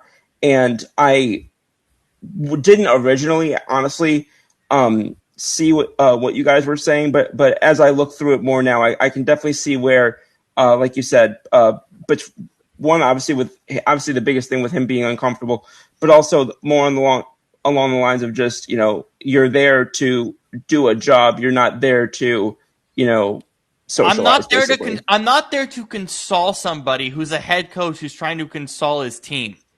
He's a head coach. He already knows this information. And also in some ways, even if it is a heartfelt comment that she does make, also as a head coach too, after a bad loss, it's kind of sometimes that can also be the last thing you want to hear. Oh, I'm positive. I'm positive. Yeah. Can I play this really quick? Yeah, go ahead. Yeah, please. Okay. So really quickly, we know Liam Cohen's demeanor in pressers, right? The Duval thing. So keep in mind, like, we've heard Liam Cohen talk in pressers the whole year. He's really articulate. He has a wide range of emotions. So even from the perspective of this, like me just playing it, just listen to the way he speaks. You'll know that he's uncomfortable. And that's a huge problem. How you doing today? Lynn Jones, Jacksonville Free Press News. Jacksonville Free Press News. I'm telling you, these people don't cover sports that well. I'm just going to say that right now. Anything with a free press thing? Yeah, no. That's just the thing. All right, here we go. How you doing today? Lynn Jones, Jacksonville Free Press News. I just want to tell you congratulations on your success, young man. You hold your head up, all right? You guys have had a most magnificent season. You did a great job out there today. So you just hold your head up, okay? And ladies and gentlemen, Duval, you the one, all right? You keep it going. We got another season, okay? Take care. Much continued success to you and the entire team. Thank you, ma'am. Liam Cohen is acting like that's his mother or something, or some random woman on the street. This is not okay. As somebody who lives in the South, I could almost picture this woman in my head. So can I. Yeah. So can I. I saw her respond to this today. Wait, I didn't watch it yet. Hang on. What's the woman's name? Do you happen to see it right there? I haven't, but I saw a video of her responding to it. I was just asking because I wanted to see if she looks exactly like I envisioned her to look. I can tell you right now, and we all have the same thought of just like, sweet little old Southern lady. Like, I already know, man. Yeah, I already know. And here's the thing. Here's the thing that you have to understand about the NFL playoffs, especially the Super Bowl. Mm-hmm. This is okay. I'm going into a media sports thing that angers the crap out of me. Okay. I hate when non-sports reporters do sporting events. I genuinely hate it. And it's the same thing with September 5 is a very specific case where it made a lot of sense, and we'll get to why. But in most cases, I don't want a sports person doing anything political or news related. In 99% of cases, other than September 5. And it's just like... Sorry. I just have to say, I found a photo of this woman. Could not look more like the woman I envisioned in my head. This is just... yeah, Southern woman. Okay. And by the way, we're not trying to be racist here. We're just being kind of honest about the way she speaks. No, I'm not. I didn't bring up in any racial way whatsoever. I'm just saying. No, and again, I'm just saying that's not our intention here. No, I live among people who sound exactly like she, or very much like she sounds, and knowing my interactions with them, like they're the kind of person who I'll interact with in the morning. I'm like, oh, I'm going to have a great day, but that's not exactly what you're going for when you're doing a post-game press conference, right? And so that brings up my point. Like when I'm on so this happens every time when the Seahawks are really good, like this year. Like I'm driving back home from physical therapy with my mom, and it's just like and there was they're just like, oh, I'm really happy when people in the media are talking good about the Seahawks. I'm like, so you haven't watched half of the season, have you? Why are you commenting on this on local news radio? You don't watch the games until the playoffs. You don't. So don't it pisses me off. It's the same thing as if I were to cover an international war. I'd be way over my head. I wouldn't know what to do. That's not my job. What are we doing here? And of course, again, September 5, the movie we're going to get to, is a very specific and different situation. And we'll get to why. Anyway, it's dumb. It's really dumb.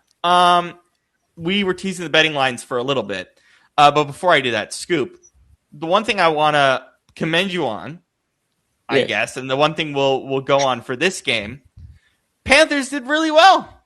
And honestly, I can't believe we're saying it after we just trashed a woman kind of saying this on national media, but pretty damn good way to end the season if you're the Carolina Panthers.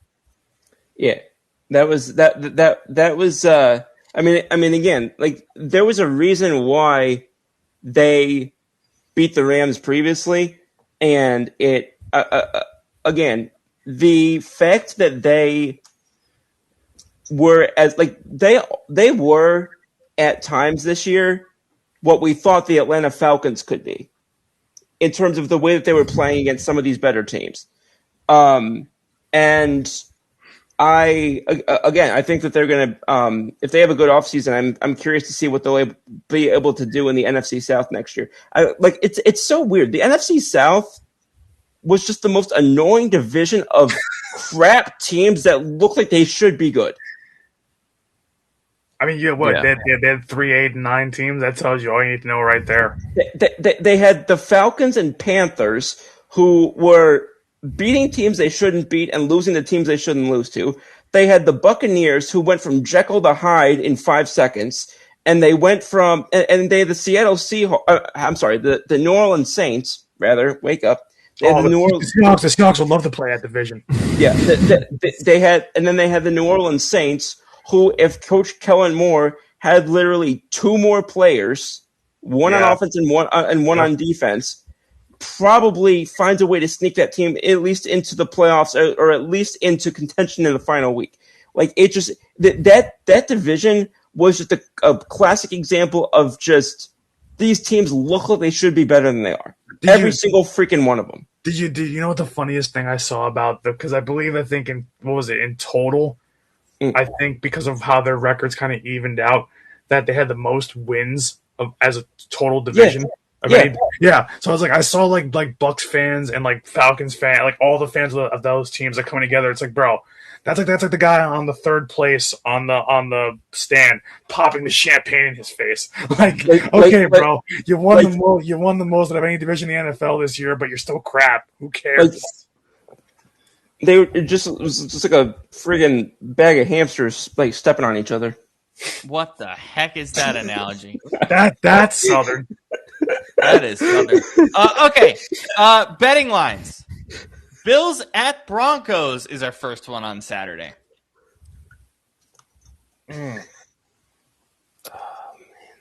Broncos minus 3.5.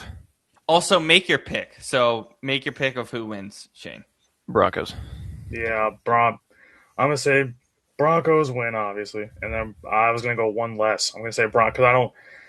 I think Vegas is going to really buy into the Bills now. So, I think I'll say Broncos, but I'll say Broncos minus 2.5.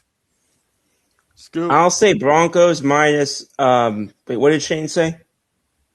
3.5. 3.5? I'll say Broncos minus 4.5, and if they cover that, I'll be happier than a pig in shit. Who are you taking for that game? Who are you actually picking? The Bronchidoos. Okay. Jesus Christ, guys. Broncos minus 1.5. Go low. Wow, we all went one up from it. Jesus. Well, you know what I was thinking, though? I was thinking in my head, I'm like, you know what? This could be another Jacksonville game where they don't know who to pick, so it's technically a pick 'em. Yeah, this is technically a pick 'em. Are we all taking Seattle over San Francisco? Hell yeah. Where's the game again? Yeah. Seattle. Yeah, Seattle, yeah. Yeah, okay. So there's that. Betting line for 49ers at Seahawks on Fox Saturday night. I mean, hell, if our line against them was 5.5 for us, and our OC is brain dead, then for you guys who have good coaching and a pretty good roster, I'm gonna say the only thing is division games are tight, but you get kind of favored at home. But just because it's a division game and I think that matters, that's going to drag it down by a point. So I'll say Seattle minus 4.5.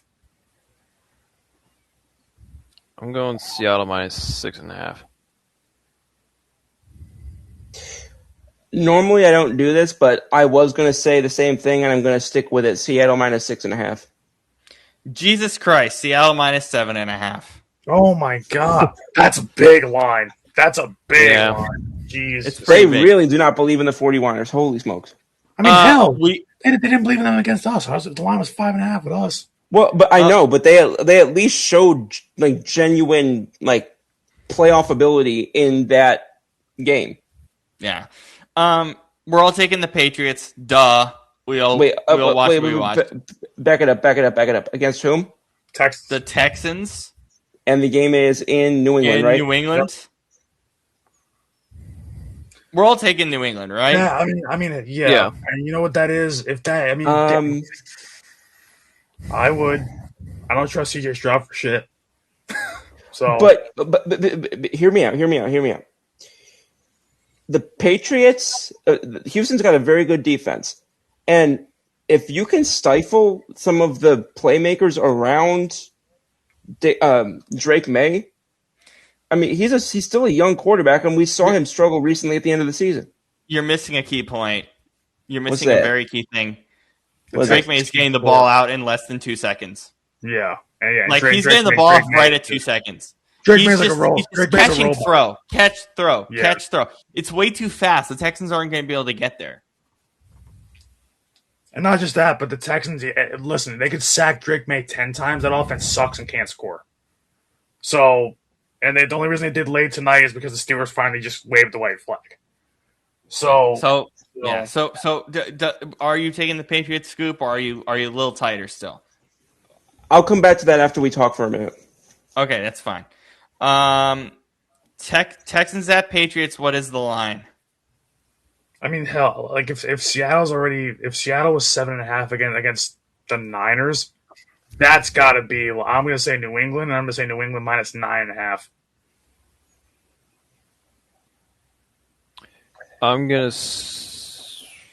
I feel like it's going to be close. I'll say New England minus 3.5.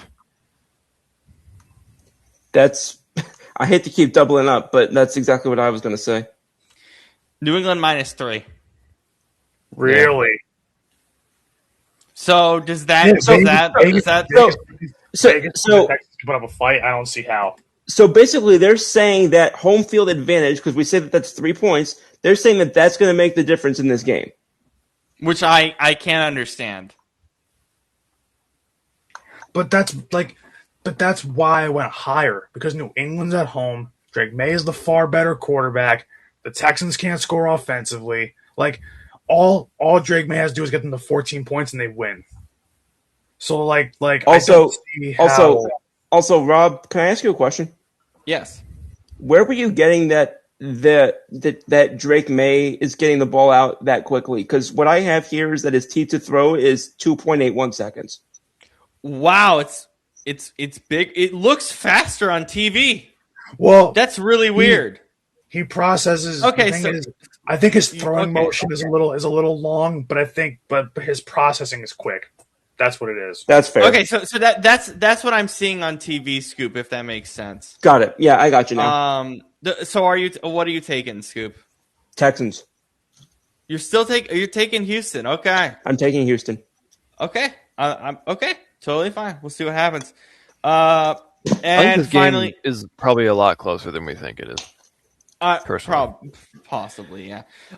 Rams Bears. Does anyone here trust Chicago? Not one bit. No. Because you know what it is. You know what it is. It's not going to be no Packers Bears where the Packers go cold for a whole damn quarter and a half. The Rams are going to keep their foot on the gas pedal, and then the Bears are not going to catch up in the fourth quarter. I'm tired of Bears fans believing in Tim Tebow 2.0, where he sucks for three quarters and only shows up in the fourth. I'm tired of this. So if the Rams don't beat them, I don't know what devil magic the Bears would have to use to beat them, but you can't play like crap for 3 quarters against the Rams and win. You're not going to. It's not the Packers. It's not the Eagles. It's not – no.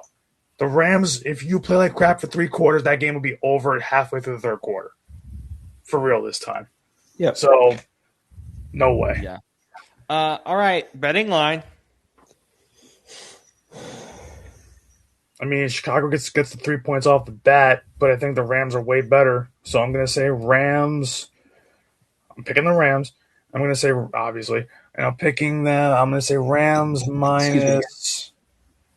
Realistically, that should be a big line, but there's too much belief in Vegas for the Bears, and that's pretty obvious by how many freaking times their delusional fan base voted for the Pro Bowl. The delusional fans voting for the Pro Bowl are the same people placing bets on Chicago to win the Super Bowl. So exactly. That's why. So I'm going to say Rams I'll say Rams minus 5.5. I'm gonna say Rams minus 4.5. I'm gonna say we're gonna do this thing again. I'm gonna go Rams minus 3.5. That is correct. Good job. Wow. Yeah. Okay, so there we go. September 5. Are you guys ready for one of the toughest movies we watched all year long? Yerps. I'll be back. Okay. 1 second. Okay. No, it's fine. I want to wait for Brandon because I got a good tease for this.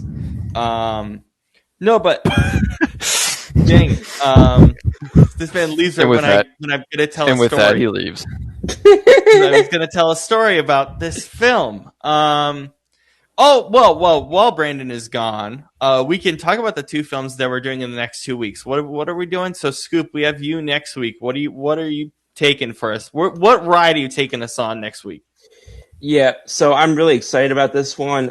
This was a room that I watched. Why did I just say that? A movie that I watched right when it first came out, which was around 2014. This is a John M. movie, and he basically it's based on a true story first and foremost. There was a competition that was led where a sports agent basically helped represent two baseball pitchers who came over, but they had played as in the foreign league as I can't remember if it was rugby or cricket. No, it was cricket. Cricket. Yeah. Cricket? And yep. And so the story is not just a baseball story, but it's also a story about they're coming over here, the things that they go through for the first time, their adjustments to living here. I think John Hamm is a fantastic, not only a great actor, but I think he does great in the role that he's in. I love at times you're able to easily forget that he's not actually got that background, if that makes sense. And yeah, I love when movies can kind of overlap something that I'm really passionate about with something that is also just like a very human story, if that makes sense. That people can find compelling, whether they have a care about sports or not. So I'm really looking forward to this one. I'm glad you guys, were supportive of the selection. Well, for me, my biggest thing is I love doing sports movies, like sports movies when we get around the off season. Yeah, I think that's really fun. Just get it ready for the football season. But I do like that this has an added kind of personal drama element. Brandon, I apologize. I was dying internally. No, you're okay. Brandon, can you preview the movie that you're going to do for conference title week? Yeah. So, obviously, because I heard the very end of you guys talking about Scoops. So, yeah, mine, because I was thinking about it, I'm like, I remember seeing it as I was looking for, and I watched bits and pieces of this movie, never the full thing. But I remember I came across it literally maybe a day or two ago, again, as I was looking through movies to watch just in my free time. That was good timing. And so I was like, you know what? I'm like, I've always wanted to watch this movie in full. I just never did. And I think now it's available on HBO Max, I think. But it's called The Town. And The Town is just a really good movie. The thing is, I like any kind of I guess you could say heist-ish. I mean, it's about it's about bank robbery. It is a crime thriller film. Is it a Boston film? Yeah, it's in Boston. Yeah. And of course you've got Ben Affleck, who is a native. Who also, he wrote it, directed it, stars in it, and you would think, oh, Ben Affleck, hit or miss actor. Yeah, this one's a hit. This movie's great. Cast is fantastic. We'll talk about all that when we get to it. But that movie, there's a reason why, I've always heard people talk about it, and I've always wanted to watch it in full. And I've seen a couple scenes here and there, but it's a movie. The way I narrowed it down also was not because I saw it a day or two ago, but I was like, you know what? I want to kind of stick with kind of gritty, not grittier, I guess like kind of these action thriller films that I like, that's in my wheelhouse, like that I would go see in theaters if I was watching a movie. And when I was like, you know what, I'm just curious, what's the rating on Rotten Tomatoes? And it's a 92%.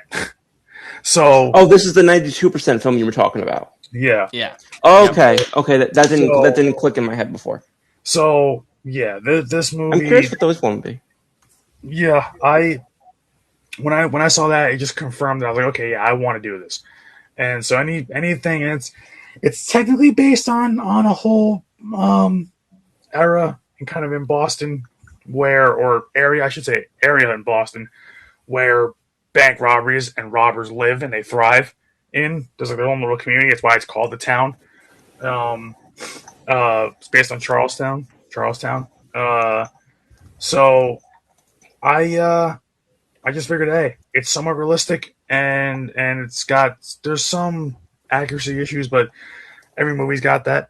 So, but yeah, I remember seeing the trailer for it growing up when it first came out and thinking, oh, this movie looks like a hit even when I was little, and just never went to see it. Only saw bits and pieces. So now we get to do it in full for conference championship weekend. So it'd be a good one. Yes, Scoop. We were asking on our chat, what does the ratings mean for your film? 65 on the tomato meter means average for critics, and 68 means average for viewers. 60 is like average, which honestly, I think this is going to be better than average. Honestly, I would imagine. Yeah, I was just curious. I was just curious. And again, I know that movies are subjective. I know that people can watch, highly acclaimed movies and it's not their thing. I know that people can watch, you guys think that one of my favorite movies of all time is a crap movie, which again, what movie is it? Draft Day. Oh, I think the movie's awful, but I also love it. Well, that's my point. It's just I know that stuff is subjective. So I don't I was just curious because I have not really used the Rotten Tomato before. So you should look up the Rotten Tomatoes for Draft Day. It's all, people hate it. But see, here's the thing. Go ahead. I was just gonna say I only dislike Draft Day, not because it's a bad movie necessarily, but because it portrays the Cleveland Browns as being a competent organization, and so I just can't take it seriously. Well, it's also, keep in mind, this came out in 2014, so I went there and I was already, the first scene, I was like, this is historically inaccurate. The Seahawks would never have the first overall pick. Yeah. That is true. Okay, so I'm going to read what I wrote about September 5, firstly, before I kind of start my spiel, and I know, Shane, you have to go in a few minutes, so I will let you go first. But before we go on September 5, I do want to be very clear, speak for the whole group here. This is about the Israel-Palestine conflict. That is the central thing of this movie. And that stuff has been going on forever, and it's as awful as can be on both sides. But I do want to be very clear that the reason that I selected it for us, even though that piece of it is really hard, because obviously it's still an awful situation, the reason I selected it was, one, so we could talk about the broadcast journalism things. And secondly, for Shane, I wanted to see what he thought of it as an actual film. So those are the two things we're going to focus on for our purposes. Because really what I think this movie is it's an amazing kind of thinking piece of our roles as media people. And that's what I want to push this conversation towards. I think that's what's most important. So as the story goes, me and my friend Justin, what we do when we hang out is we'd say, let's find a movie and go to the movie theater. Let's find, and it doesn't have to be this big budget movie. It could be like a little indie. This one's a little bit indie because I think the budget was really small and it only made. I've never heard of it. So yeah, right. It did make a ton of money at the box office, but I saw the Rotten Tomatoes for it and I was like, wow, this looks really interesting. The fact that we've never heard anything about this story in school is awful because the whole thing is just awful, and I think it's never heard of it. I've never heard it, and it's amazing that it's never been told in schools. I think this movie should be watched in any broadcast journalism class that you ever have. That's also part of why I chose it. Mm-hmm. But still, like, we always watch. I recommended it to him because he was about to leave town. I was like, hey, we should go see a movie. What about this movie? And he's like, okay, let's go see it. We were in the theater. We were shook. I mean, the whole hour and 30 minutes, and I had the same feeling watching it today. I remember myself sitting in the theater just shocked, shook, disgusted by so much of it. But also, like, we need to watch this for the show because we got three journalism people here. We got a movie guy. This is perfect. Okay. The way I found the clip. This is going to lead, this 30-second clip is going to lead us into the whole conversation about the broadcast media thing and the movie thing. This is Peter Skarsgård, and the clip is called "This Is Our Story." So this is him kind of saying, hey, this is and this is what this whole movie is about. It's about the focus of the story over everything else, for better or for worse. So here's the clip. Okay, look, I know this isn't a responsibility that everyone wants. But does it make more sense to have a talking head from news take over from halfway across the world? Our job is to tell the stories of these individuals whose lives are at stake 100 yards away. And our job is really straightforward. We put the camera in the right place, and we follow the story as it unfolds in real time. News can tell us what it all meant after it's over, and I'm sure they're going to try. But this is our story, and we're keeping it. And so that's going to lead us into just everything that happened here and what this conversation is going to go. So Shane, from a film perspective, before I let you go, what hit you in this film? What things do you want to mention, and what's your rating? Yeah, I thought this was interesting. How it's very unique because it's not showing you this whole thing unfolding, on the ground where the terrorists and athlete hostages and whoever else are.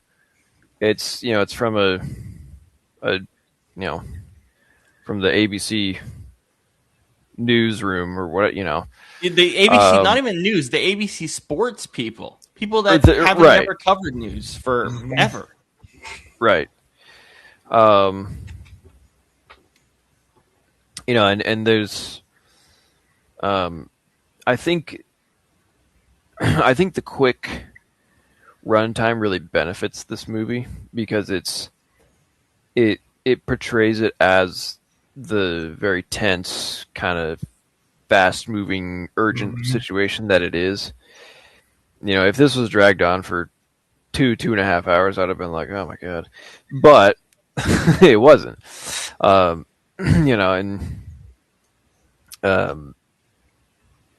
Really quick, just to be clear, I was the only one who saw this movie, right? You guys have never seen this or ever really heard about it.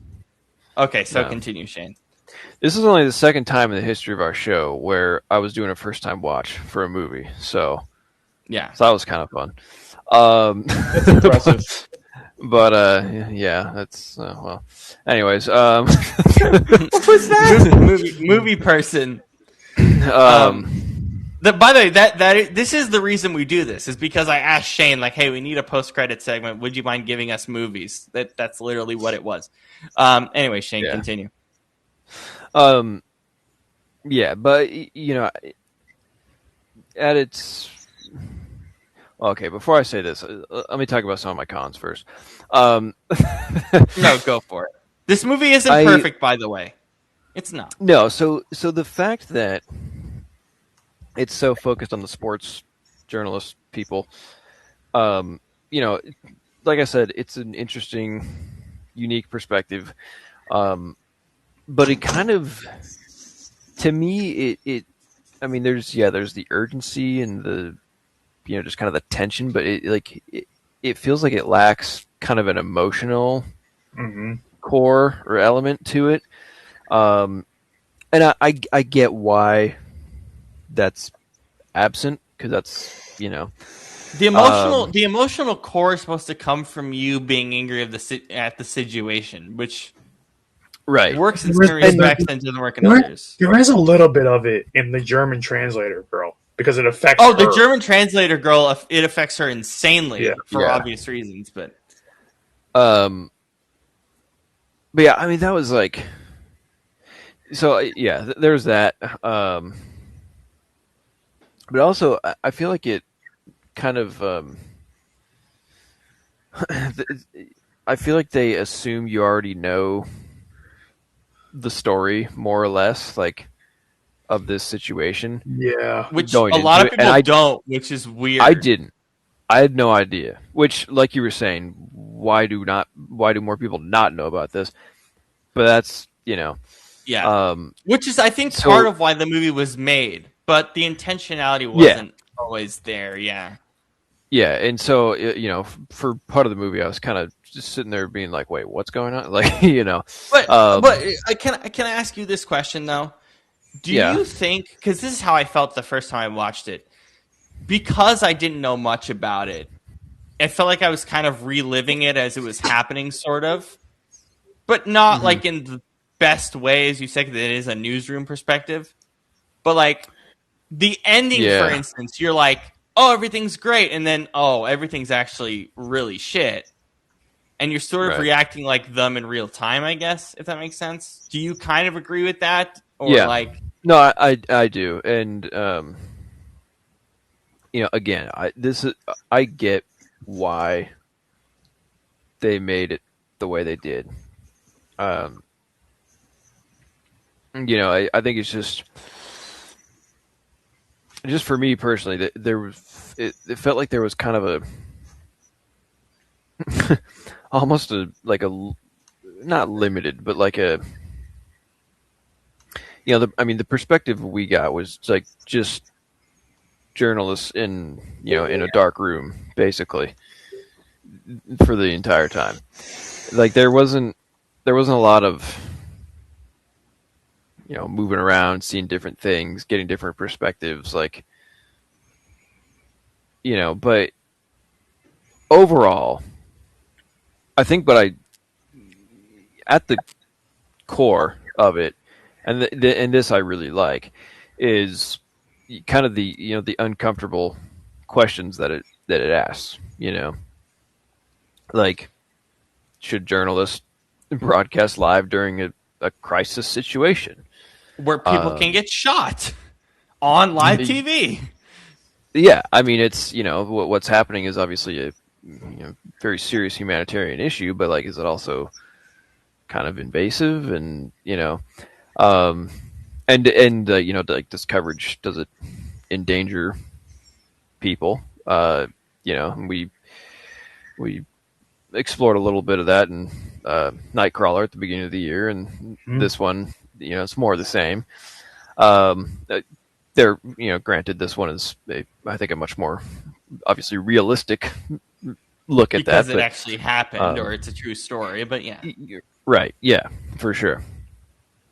And, I guess basically just kind of like the line of, between like keeping people informed, but also just like exploiting a tragic situation. And it doesn't really... It doesn't really answer those questions either. It kind of leaves it up to you, which can I also like. Can I also add to that really quick? I'm sorry for interrupting, but I think part of the reason that it's done that way, and we'll get to that as we go to the broadcast journalism part. And I also emphasized this to you guys when I was talking about the movie in our chat. I was like, part of the reason that some of this stuff is unethical but also isn't is, number one, they just didn't know. Because this is 1972. Yeah. This is the first time in human history that you have color television, satellite, reporters on the ground in an Olympic Games. They don't know what the morality line is. How are they supposed to know? They have to react. They can't go into a dark room and talk for 30 minutes about the morality issue, because if they do that, they lose everything that is actually happening. They don't have the time for that.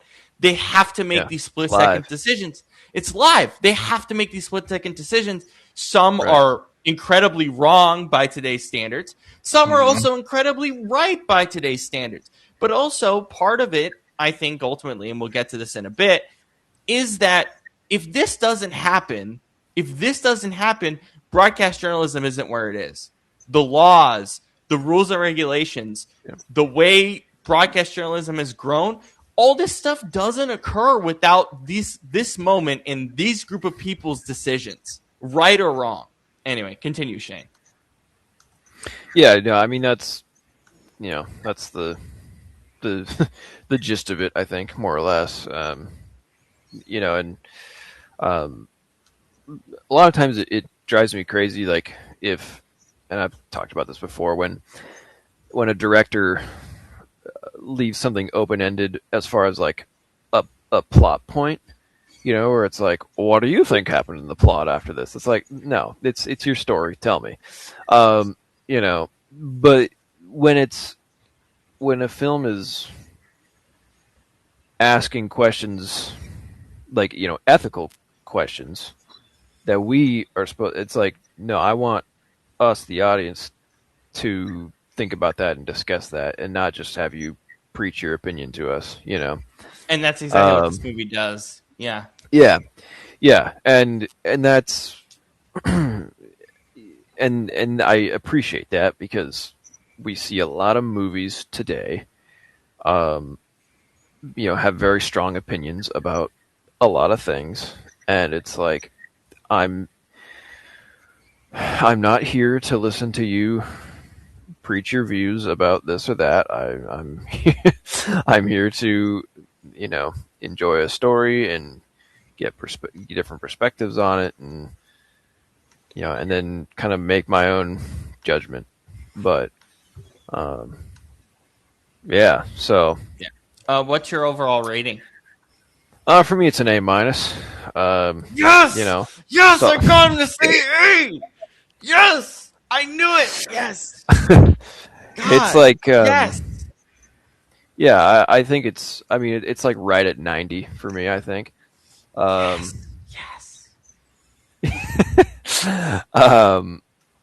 Yeah. So, much better pick than Tenet. I knew that.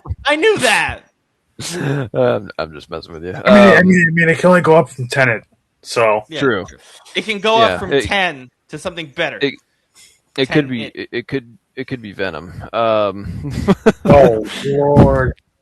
I'm so glad anyways. Sony's giving back the characters. All right. Well, Shane, Yes, we'll let you great go. pick, Rob. Well done. Yes. I'm proud of you, my son.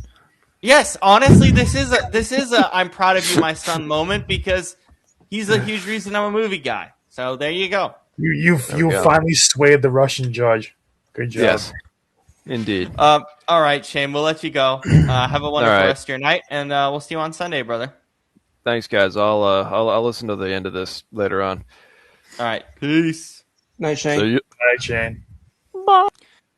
Okay, so as I mentioned, Brandon, as I went on that spiel with Shane about the ethical and non-ethical things about this, the line is really hard because this is the first time they've ever had to experience that.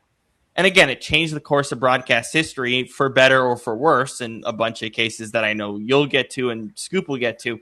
But for you, from a broadcast journalism perspective, I'm sure this is a movie, and part of the reason I picked it, that really appealed at your emotions in terms of our role in media and what you, because we talk about this all the time. Like we just did it with the Liam Cohen thing. I'm pretty sure this kind of tore at you in different ways.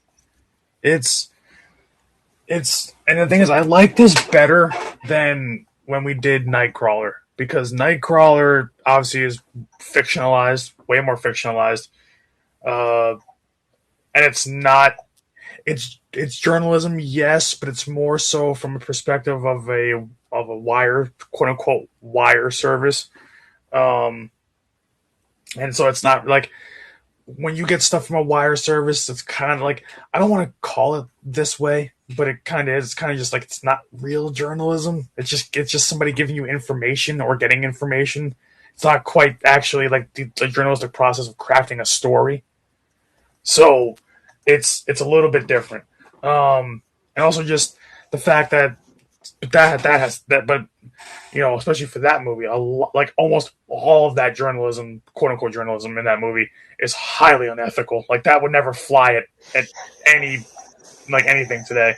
But this one blurs that line, and I like that because there's other movies.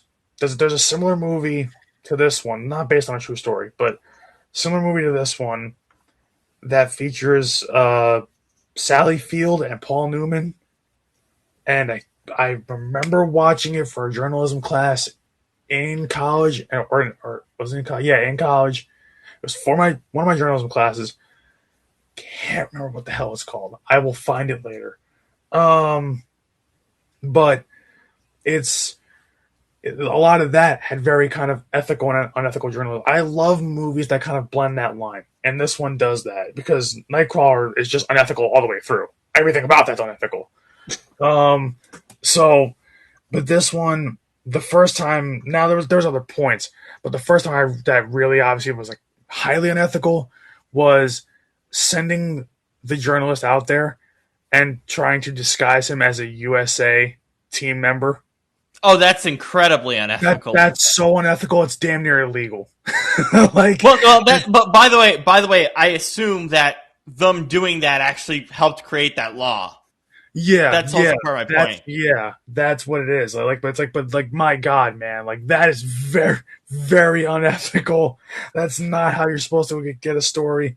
But back then they did take those kinds of risks.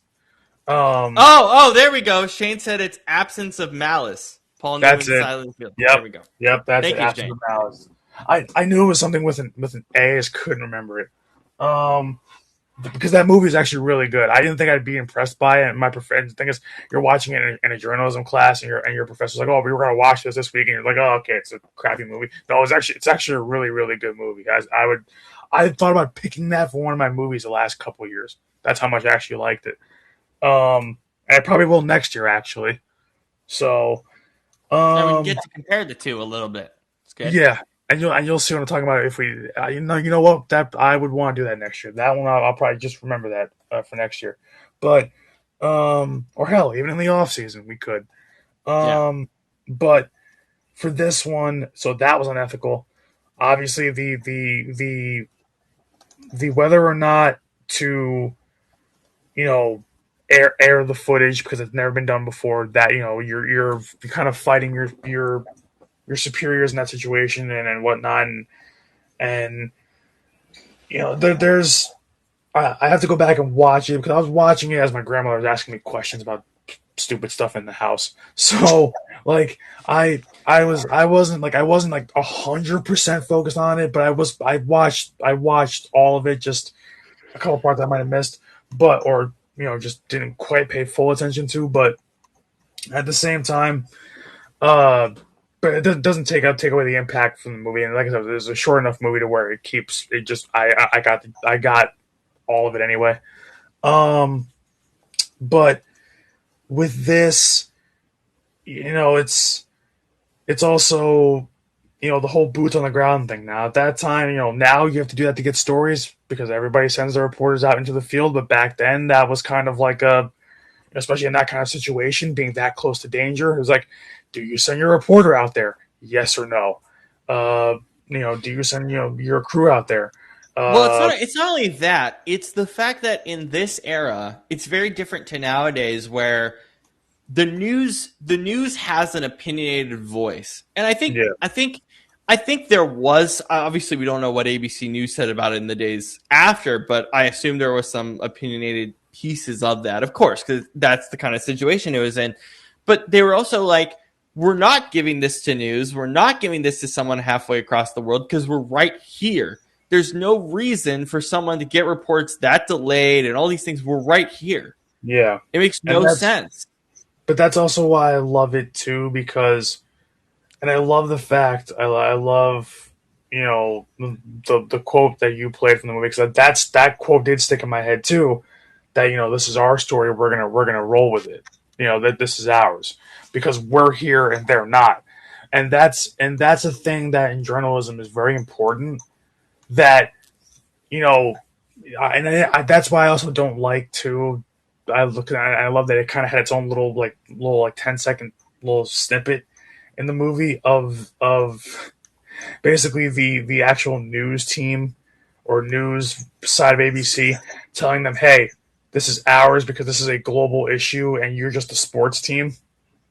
Yeah. Like no, that's not how this works. Like that's not how it should. For this instance, it's not how it should work. The head of the ABC Studios guy, well, some of it was also because he wanted it for his own personal gain, but at the same time, like, bro, we're here. Yeah. And it's what's funny is that those same sentiments about, hey, sports shouldn't handle this because you guys are basically the little guys, those same sentiments are still ringing around in journalism rooms today. That, hey, exactly, yeah, that the sports guys are the lowest branch of journalism, that it's not real journalism because it's sports. It's like, no, it is, and you can see why in this movie it is, because the way that they handled this, for this being a first time event to occur for journalism, and for this to be, they are still putting journalism practices into full effect here, and making these big swinging decisions for them being a quote unquote sports broadcaster, sports news team. So for anyone that says that sports journalism is not a real thing, it absolutely is. You should watch this movie. That's what it is. Yeah, you should watch this movie. But it's the kind of the cool thing about the end of this movie that I like is the line where help me out. What's the main head of control? His name? Well, I forgot, but either way, just the guy that controls the news, that controls the newsroom, and then is telling all the guys to, hey, pan here, pan. I forget what it's called. I forgot the guy. It's just the head director. He basically directed. No, I don't remember the name. Anyway, that guy. Yeah, I know. Yeah, but he gets called into the office by his boss at the end of the movie, and I like that he just says to him about what tomorrow's news cycle is going to be, like how they're going to start it. But he says to him, he's like, basically, I'm going to paraphrase this, but he says, you may not know it, but you did a good job today. Like, you may not know it yet, but you did a good thing today. And not only that, I think the bravery in a lot of these situations, because it's like there's like cameramen who've never operated a camera before, and then there's him who's a B team for the Olympics. Yeah. With everyone taking a day off and saying, you have to take the lead on this because we have no one else to flipping do it. Do it. And do it for freaking 20 hours. And basically, they're running off of very little sleep, obviously, because this happens in the middle of the night. So everybody's exhausted. Everybody's confused. Everybody is trying to pull stuff pretty much out of their ass because the regular team is not there, so they're pulling from their B and C team. In some cases, do you know how many times they asked for coffee in this movie in like the first 30 minutes? Like 5 times. Like, give me a coffee. Give me a coffee. And it's not just that. Like, hell, one of the guy Rune even says, basically, I think it's Rune that says this. He's like, I can't go out in the field. I have no cameraman. He's like, oh, what about this guy? Okay, he's not here. Yep. What about this guy? They went to like the 4th or 5th string guy, which is like some random production assistant, and said, "Hey, you know how to hold a camera? Yeah, go out there and do it." Like, yeah, you know how to hold a camera? You know how to work tape? Yes, go. There's your guy. Go. I love how that line at the end of the movie kind of ties in everything you saw throughout the movie about, like, hey, you may not know it, but you did it. You may not know it yet, but you did a good thing today. Basically, because of what they had to work with, that's about the best you could do. And not just that, but I take it as a double meaning, as say, because when he says that you may not know it yet, but you did a good thing today, because that impacted the future of journalism. That moment impacted impacted the way journalism is done to this day. So, like, it's kind of a cool, man on the moon type moment, and which they even reference in this. Right. So that was something I was going to say. More people, 900 million people watched this live. More than Neil Armstrong's landing on the moon. Yep. 900 million, which again brings up this point. Why was this never taught in schools? 900 million people watched this damn thing. We had journalism classes in college. This was never brought up in any of my journalism classes by any professor I had. I don't think I had heard of this movie until you guys talked about it. Well, we did. Scoop, this came out last year, 2024. I think it was 2024 or 2 years ago. Yeah, because it was 2024, and I watched it and I was like, "Why have I?" Not only have I never, regardless of it being a movie, the subject matter of it, the subject matter. Why isn't this in every broadcast textbook in human history? This is the most important thing. Journalism. Yeah, journalism. Yeah. You're talking about the actual sequence of events that real life story. I didn't know about that. I didn't know about that either. I'll say that. Right, like exactly. So I don't understand that. I really don't. And this movie, I pray to God this movie gets played in every journalism class for the next 50 years. Oh, it should. That's how impactful this is. It makes me want to It makes me want to reach out to like my former like journalism professors and things like that and be like, hey, have you seen this? Yeah, exactly. You know what's funny? I might actually do that because I know you should. I know because I know the professor that I had that played us the Absence of Malice movie. He would go nuts over something like this. Mm-hmm. I would definitely ask him, hey, play this. But the thing is too, and there's one thing I kind of want to tie this all together with when I was talking about the whole Pat McAfee thing, and Pat had said something today when referencing that Liam Cohen and Lynn Jones thing, and he had said that sports journalists or journalists in general, especially sports journalists, always want to be negative. Basically, I'm paraphrasing, but said always want to be negative. They they don't actually like sports because they're always looking for a negative spin on it and whatnot. And he was saying he's like they're looking for negative stories, and basically he said that basically sports journalists are political journalists starting out in sports so they can get to be in front of the camera for the quote unquote bigger news for politics. Yeah, that happens to people. Yeah. And which in some cases that has been true and throughout. But I like how this movie too is a blend of sports and politics because it is. But I love how this is a movie that doesn't just blend sports and politics in terms of sports and world politics.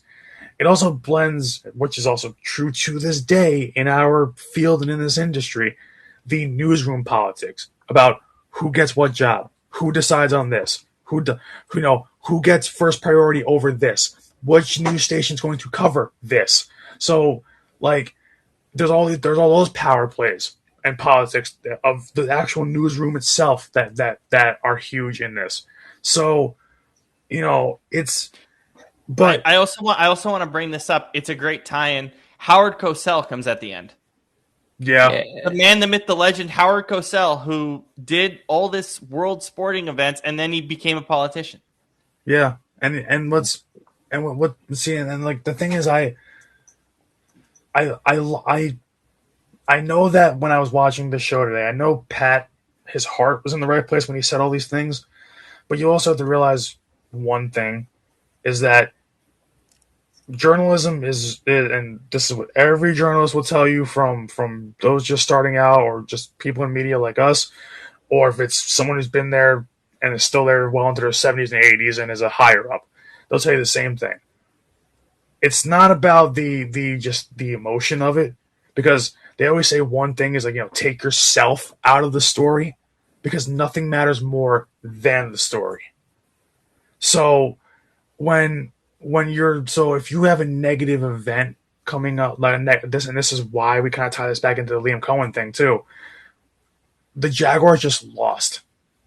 The last thing you should be doing in a professional setting is trying to cheer the man up. Well, can I ask you a question about that phrasing? Do you think this movie also brings up that question in a way of like what the newsrooms like how the newsroom, I guess, or the sports newsroom in this case, tries to figure out, let's make sure we don't do this, but really they do because like Marianne, that woman that we talked about, she's German, and she's like, at the end of the movie, she's like, basically a foreign national or a foreign person died on German soil again. Like, and she was leading a lot of that movie through that emotion. So she tied herself in that way as well. So it's like, it brings up that kind of ethical question as well. It's not black and white. But then the thing I also think about too is that at the end of the day, she knew that she had a job to do, and the thing is that's why at the end of the day, even though she does show all that emotion and you do feel bad for her character, but she also understands that the story is what matters here, even though she has her own feelings about it. And the one thing they always say as a journalist when you're writing any kind of story. Now, some cases you can put yourself into the story, but you have to be able to take yourself away from it, take your own feelings out of it, and just get the facts and cover the story, because that is very important. It's like journalism 101 is you have to take yourself out of the story unless it's warranted. You have to take yourself out of it. So it's, then you can react to it later once it's done. But your job comes first in this case. And right.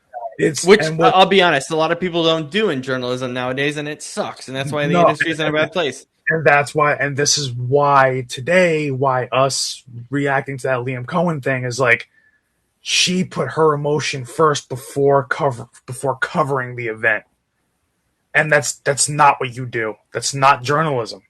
So, we're not saying that you should never, ever, ever do it, like in terms of like, on your own time, off camera. Go ahead, walk up to Liam Cohen and say, hey, listen, it's tough today, but you did a good thing this whole season. That's what I'm telling you. That's what everybody does in that press room after the presser. Yeah. They have respect for each other. Yeah, and then how many times do we hear at the end of the person, thank you, coach, appreciate your time and all this stuff. Like, and a lot of the, sometimes it's just a formality, but a lot of times they do mean it. So, like, that moment there is why we say, and this, and I hate how Pat kind of slammed traditional journalism. It's like, well, you're not a traditional journalist. You didn't take journalism classes. You wouldn't understand how this is supposed to go, because. And this goes into the whole, society without structure kind of argument, that a society without structure is meaningless because you need to have structure. So journalism, structure, that matters. This field needs that because otherwise then you get what we see across all journalism, which is hot takes, bullshit, like all these things that don't matter, that don't pertain to a story, that don't give the people what they need or that they need to hear. You're just talking about what they want to hear, and that's a big problem. So, and I think just to tie it together to this movie, obviously, again, the Liam Cohen thing is a very different situation, obviously, right? Yeah.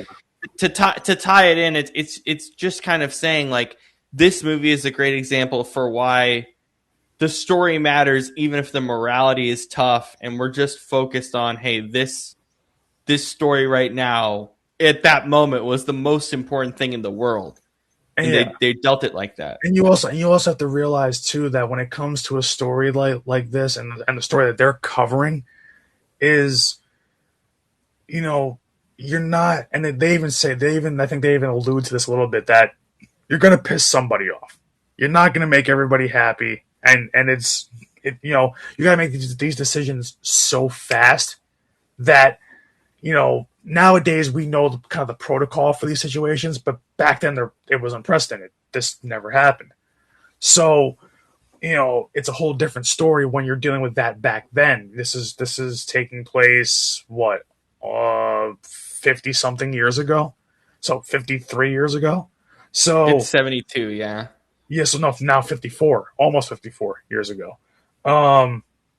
So it is really, really tough at that time to deal with that situation. But and now we know better. But like, just in terms of just to bring it back to this movie, because I know I'm getting far out, but when it comes to this movie, and we talk about some of the really good quotes from it, but you couldn't help, and it's weird because I don't get. Now I'm not saying emotional as I'm like tears flowing down my face, but you don't. With a movie like this, I didn't expect to feel the emotion, like, because I almost felt like I was in that. This is the intention of the movie too, is that I didn't expect to feel like I was in the newsroom with them in that moment, and like, oh my god, what's going to happen here? Especially because it's a story that no one's heard before, and it's a true story, so you're hearing it for the first time. So it's not like a story where it's a well covered world event and you know what the outcome was. Like this was never talked about in school or in any of my journalism classes, like we said. So you're waiting to see what happens. What's the result here going to be? What's the outcome? Especially, and as someone like us who we know how journalism and how a newsroom works, and it's like.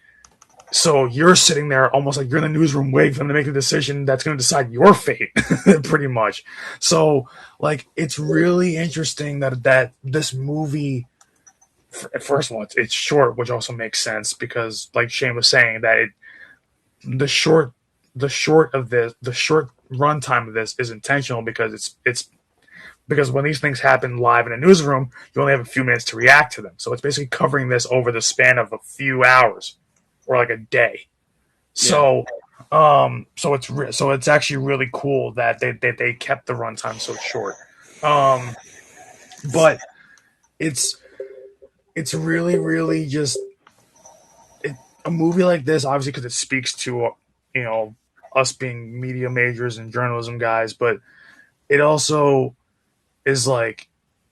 It grips you in a way where it's like you don't have to be you kind of understand the journalism jargon a little bit, but it's definitely a movie where it's like, especially because a lot of people don't know about this world event, that you could watch this movie and just be engrossed by just captured by the emotion in it, in terms of, because Shane said there's not really an emotional element, but the thing is the emotion kind of comes through in the tension in this movie. It comes through in the tension, but it comes through from you, because I was gonna watch because I got home from physical therapy and I was like, I'm so tired, I'm gonna watch this in bed. I watched the first 10 minutes. I was like, God damn it, I can't. I'm getting way too hot. Like I was heated again watching it. I was heated in the damn theater. I was like I'm heated. I can't do this. Well, that's you. I don't get like that. That's you. But I didn't think a journalism movie would get somebody hot and bothered. That's yeah, it was. I was Dude, can you imagine? Can you imagine? So I had the exact same emotion I had in the theater. Can you imagine me in a theater watching that? Because that's what I was the first time I saw it. Yeah, your friend's asking, "Are you okay?" No, because my friend Justin was also gripped by it. We were both just like, "Holy crap!" And it's like, it's crazy because the images, even for how old they are, the images in this movie, of the actual terroristic event, it's actually creepy. It's Can you imagine being live in that moment and seeing that? You'd be like, "Holy." Yeah, no. And the thing is, even the guy that was on the ground, one of the journalists, that was Peter Jennings. And, he said that because he stayed out, he was right about 100 feet away from the incident or so, or 100 yards, whatever it was. He was the one guy who understood the political outcome, too. So they're really lucky. Yeah, the ramifications of all of it. So, he's the smartest man in this movie. But it's also just crazy how, he's like, these people are reacting to it in a newsroom that's, even further away from where he is. And obviously it's in a controlled lockdown location. So they're okay. But he's outside right where this is happening, trying to piece all this together. Like, that guy's the real hero of all this in this movie, because And in real life, that's what he did in real life. yeah. So like, I look at that and I'm like, I couldn't imagine being in that position, because nowadays that's almost commonplace, where they're going to send you somewhere that's dangerous, but they're going to keep you far enough away. But back then there was like no parameters as to how close you really could be, and he was as close as he could be to the fire in that situation. And then remember at the airport, and everyone's freaking out, and then Howard Cosell, he goes down where the buses are, and there's literally people. There's a bunch of people. There's basically, he explains it this way: there's a person with a camera, and then next to the person with a camera, right directly next to them, is a guy holding like an AK-47. Yeah, that would never happen today. Yeah, no, never. It's unbelievable. It's like it's such an old story, because it's happened. Like I said, it's happened 54 years ago, but if it feels brand new because we've never learned about it. But also, it's like that was quite literally like, so it's like the hair was standing on the back of your neck, because it's wild to think that a story like that existed back then, especially with the knowledge that we have now, but they didn't have that knowledge back then. So like, you felt like we have the knowledge of today's journalistic world and all these different things, and our standards that are built off this actual moment, pretty much. So it's like, as you're watching this movie, you feel like you're back in that time period where it's like, you don't know what the hell is going to happen here. You just don't know. Like, and that's the scariest thing so that's the scariest thing in the journalism room, is to be helpless, because you try to be as prepared as possible for every outcome in a journalistic setting, but when you're not, it's the worst and kind of almost most just soul bearing, like, I guess, feeling in the world. And it's, and you can see how even these people in that newsroom swing from one emotion to the other, because it's such a volatile situation that they're being like mentally wrecked by this. So like, could you imagine if you're obviously sitting in the theater, much louder sound, you're focusing on a big screen, so you're watching this all unfold. You are basically into this movie. Oh yeah, watching in the theater was amazing, and that's what makes it great. And you have to understand, from my perspective, we came in. We read the synopsis and we're like, cool. Let's go on and watch it. An hour into it, I was like, what did we actually just walk into? What did we actually pick? And then we walked out of it going, that was phenomenal, but we weren't expecting it. That was our reaction. We're just like, because we just picked it because we like movies, and we were just like, holy crap. So what's your rating, Brandon? What do you got? Now, obviously the journalist in me wants to give it a 10 because it speaks to my heart and soul. But as a movie, like as pure as a movie, it's probably, just because it's such a niche kind of topic, and because it's a limited setting, you're only in a newsroom for 99% of it. So you're only getting a very kind of skewed story from their perspective and things like that. So like as a movie, like as Shane was talking about, like there's issues with it that way. If you just view it as a movie, you could still watch this as a non-journalism person and still, enjoy it, which is what I think. So I'm not going to go as low as like a 6 on it, but as a non-journalism person, you could probably watch this and give it, I would say, a 7.5. But the journalism major in me and the fan of how this is all covered, and then also just the emotions that go into covering a story like this too, and how you kind of have to separate yourself from the story, but also sometimes you just can't help it. And back then they couldn't help it because it was so unique. That bumps it up to, I would say, Shane gave it an A-, but he said it was like a really low A-. He said 90. I'm gonna say 8.5 out of 10. But I really did like it. I'd watch it again. Yeah, it's a tough watch. Even on the second, I'll give it a 9. I said my piece throughout all of this. Scoop, listening to us, and then also for you and I specifically, just sourcing things throughout this movie. It's like we need 2 confirmed sources. We need this, we need that, and then at the end of the movie, they say like, as we are hearing, this is happening, and then at the end, obviously, what they said was happening, people being alive and well, didn't end up happening. So like, even for us, as we are always going through sources, like with the coaching stuff now, you and I both at the moment, like, how does that feel for you watching this from that perspective? And then just anything else you want to add. Well, what's that famous saying? It's better to be second and right than first and wrong. And we learned that. Yeah.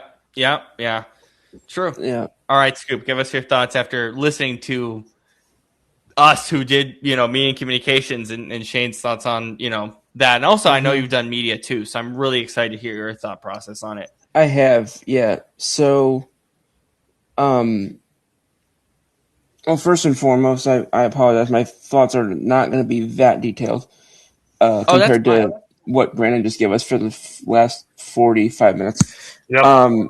But I mean, again, like you just mentioned, and to go into, I'll start with what you said about the sports side of things, because, again, I'm constantly, being asked by people or talking to you guys or whatever about, this, and like the closest thing that I've come to like something where that's actually like consequential. The closest that I've come is a few years ago. I learned that a sports athlete had COVID, and he wasn't supposed to have been. It wasn't supposed to have been leaked who his identity was.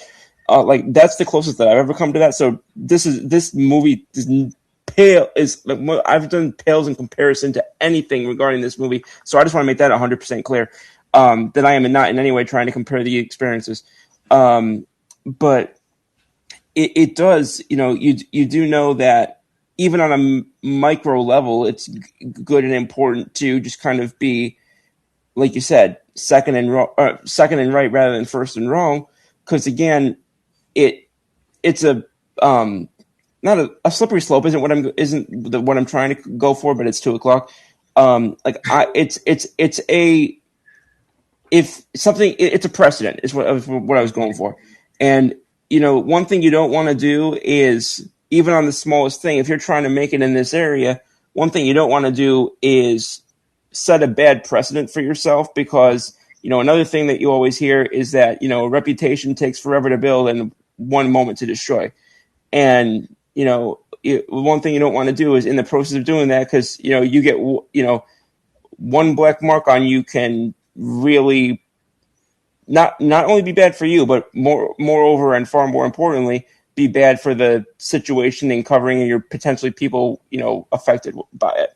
Right. And and that's one thing that always bothers me when I see people in sports, like, sending things out and saying, certain things about, this player, apparently is this, or this player, is, fortunately, usually it's about something that's, compared to this, is fairly mild, like a player getting traded or somebody getting hired or whatever. Fortunately, it's usually something like that, which again, pins and needles compared to this. But again, even those things, there's something that, it could be, let's say that their child has social media and their child finds out about something that, before, the parent does, and, they have to deal with that. Like there are things that there are ramifications that can happen if you butcher a story like that. And then I think one thing that I'm surprised hasn't come up yet that I have to mention in this day and age is TMZ. Yeah. True. Yeah. Yeah. And just how they have rapidly somehow become the foremost breaker of these massive stories. Like, that's how I learned that Kobe Bryant died. Yeah, that's how we all learned it. Yeah, TMZ. Okay, well, I didn't know that. But that's how I learned that Kobe Bryant died. I'll never forget where I was, and that exact moment. I was going back to my dorm in Sarah Hall. I was on my scooter. I had to call my mom. I couldn't speak for a half hour. And just like the fact that and this is all and that was all happening back then when there wasn't social media, there wasn't X, there wasn't, or Twitter, as you old heads continue to call it. There wasn't, things like that where you got your information right or wrong on a moment's notice. Mm-hmm. And so, it's like, when I think of, we're talking about journalistic integrity, one of the four faces of that I could think of is Walter Cronkite. Yep. And, his famous, whether it was over, the Kennedy assassination, he had some of the biggest, to use my own nickname here, he had some of the biggest scoops in American history. And I just, it's to actually tie it back to the movie, the fact that, because you mentioned, you said the smartest guy in the movie the I forget how you phrased it, but you mentioned Peter Jennings. Mm-hmm. I will say, what the hell was the guy's name? There was one character who multiple times was basically saying, "Hey, people are actually are at stake here. Be careful about this." It was a couple people, but the one that sticks out to me, it was Bader, but it was also the Frenchman. Okay, Yeah. The Frenchman was. I think that might have been anyway. But the Frenchman was very much one of those characters because he was also on the outside because he wasn't same as Marianne, not really part of the news team, just that news team for that moment. Yeah. Very clear about be careful. Also, yeah, a lot of them were that way, but they also had to think really quickly, I guess, is the overall. Yeah, it was this. A lot of this was more, I think, based on lack of precedent and disorganization more than anything. 100%. More than truly irresponsible. But it is, like you said, it does show, the if you want to say how far we've come, quote unquote, in 53, 54 years. But on the other side of it, you've got the stuff that that I've mentioned, which is like some of the improvements that we've made, so to speak. Open up all these other cans of worms, because now you've got if you've been like me and tried to break into sports media at any time in the last decade, you hear people talk about how these sort of newspaper articles and these things that are, I mean, I'll ask, when was the last time any of us opened a, what do you call it? Like a paper, like a hard copy newspaper. Like, I can't tell you the last time I opened one of those. And so like the columns and things of that nature, it's just a very different media world, for lack of a better phrase. And so, and with that, you don't get, and these things like social media, you don't get, a situation where, somebody's checking it over. Somebody's, making sure that it sounds the way that it should. Somebody's, helping with fact checking or whatever. Like they're editors. These jobs. Editors. Yeah. Yeah. Like it's your mind to your screen to the world. And right at that time, especially, right? And so that's the difference. Yeah. So you get all those things where, I think it, as they say, usually with, everything that technology can make possible, it also will create a pit, almost usually close to a 1-to-1 ratio. A problem solved is a pitfall somewhere else. Mm-hmm. And so with all those things said, I think this also kind of works as an interesting time capsule to kind of show what the covering of a story of this magnitude looked like. Because again, this is a real thing that not only a real thing that happened, but a lot of the characters were based off of or were real people themselves. Mm-hmm. and I think, and also one thing I will say is that with some of these major story things that we've done this year, this very much included, well, not this year, this past 12 months, I'll say, because this year is 12 days old, but I really appreciate and enjoy. I would say, yeah, I really appreciate and enjoy the fact that on each of these, you've either had people who were connected to the event or who, knew people who were connected to the event or were interviewed about it. Like, I'm glad that they are not just, that they're actually going to the, for lack of a better way of putting it, to the sources. And I appreciate seeing that rather than just, people who have studied it secondhand or things of that nature. Like, I think there's no substitute for actually getting as close to firsthand accounts as possible. Mm-hmm. So, right. Which actually in a way actually kind of ties back into what we're talking about in the first place. But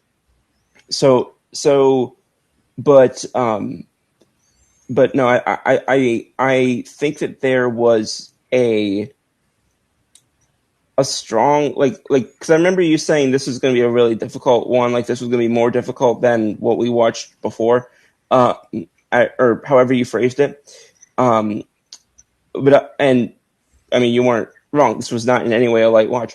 But I also think that it's done in a manner where I think this is something that ages well in terms of, like, I think you're often going to be able to see a situation where this is, I don't want to say compared to, because every situation like this is so unique and so awful. But I think it's, people will say, oh, what is this what is this like today, or how does our media kind of, how would this have gone today, type of thing. Right, and obviously if it would have happened today, it would have been way different, obviously. Yeah. But I think it's just, that's one of the things that about these movies that are obviously not the movie itself from so long ago, but that was set so long ago. It's one thing that I sort of juxtapose in my head is things like that, as I was doing before with the social media thing. What was your emotion watching this like? That's something I'm really curious about. Yeah. Like, what was your emotion watching it like? I mean, they were multifaceted. I think there was obviously the swing of emotions from finding out what we did about the original report about the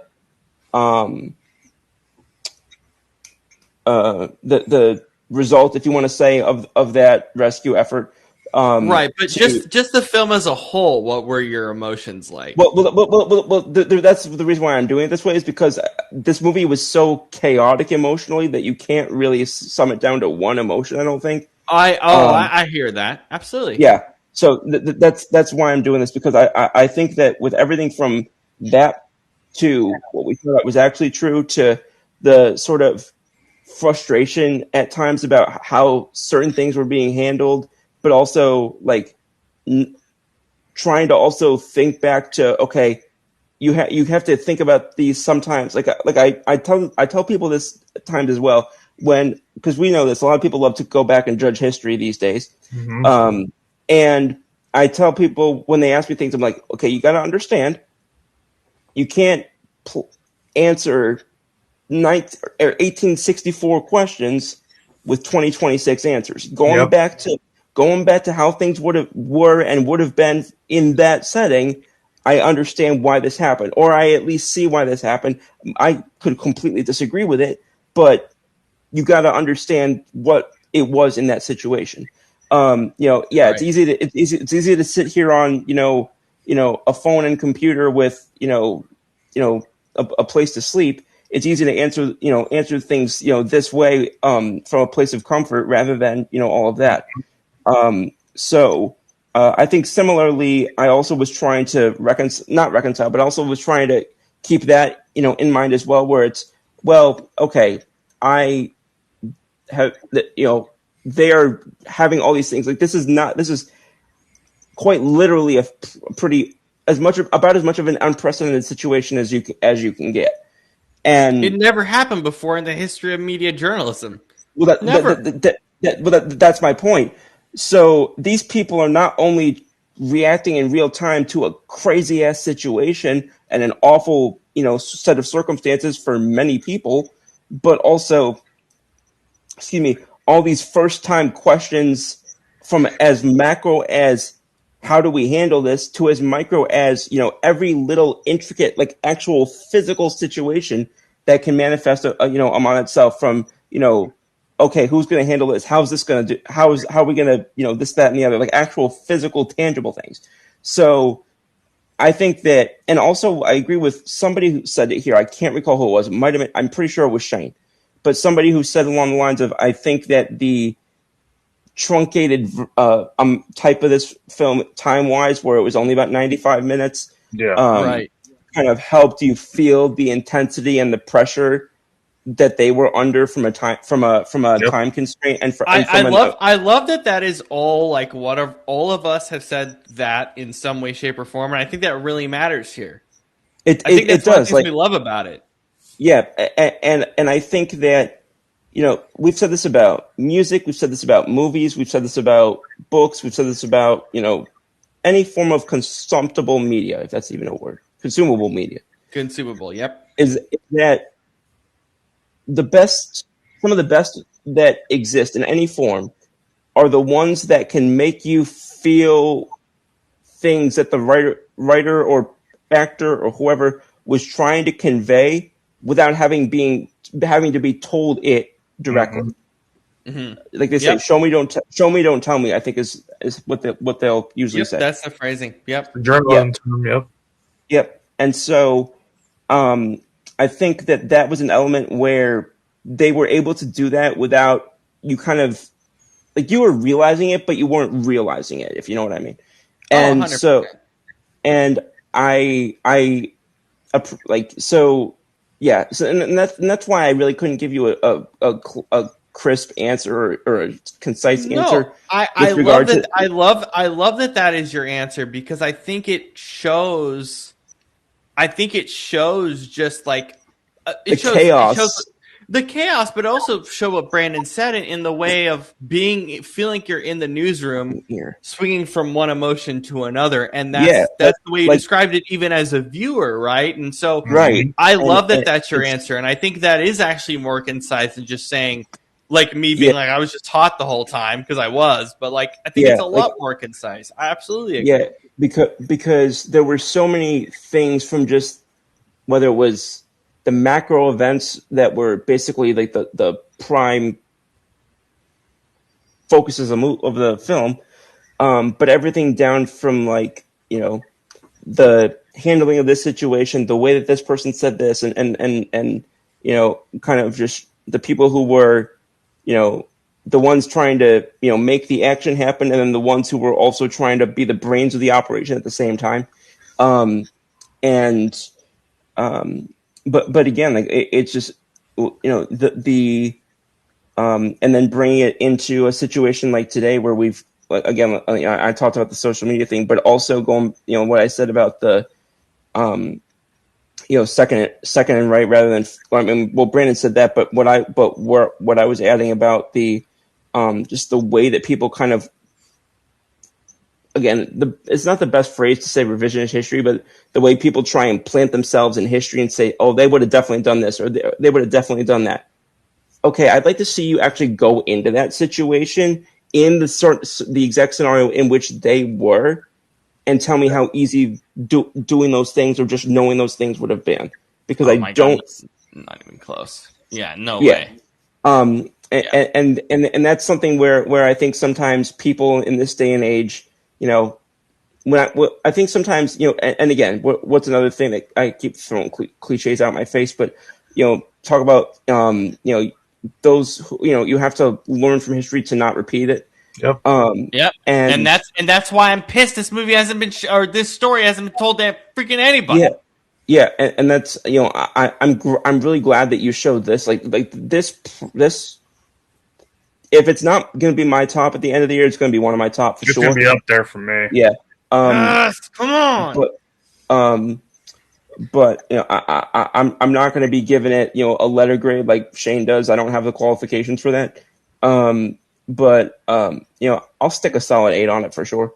Yes, come on. But Well, you know what the best part is too, Rob. We were talking about like this versus Nightcrawler. It's also significant. It's also significant because I don't know what a Nightcrawler is.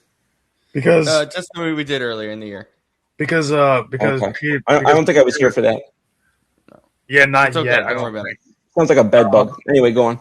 But it's funny because It sounds like the X-Men character. that's what X-Men when I hear it. What X-Men character?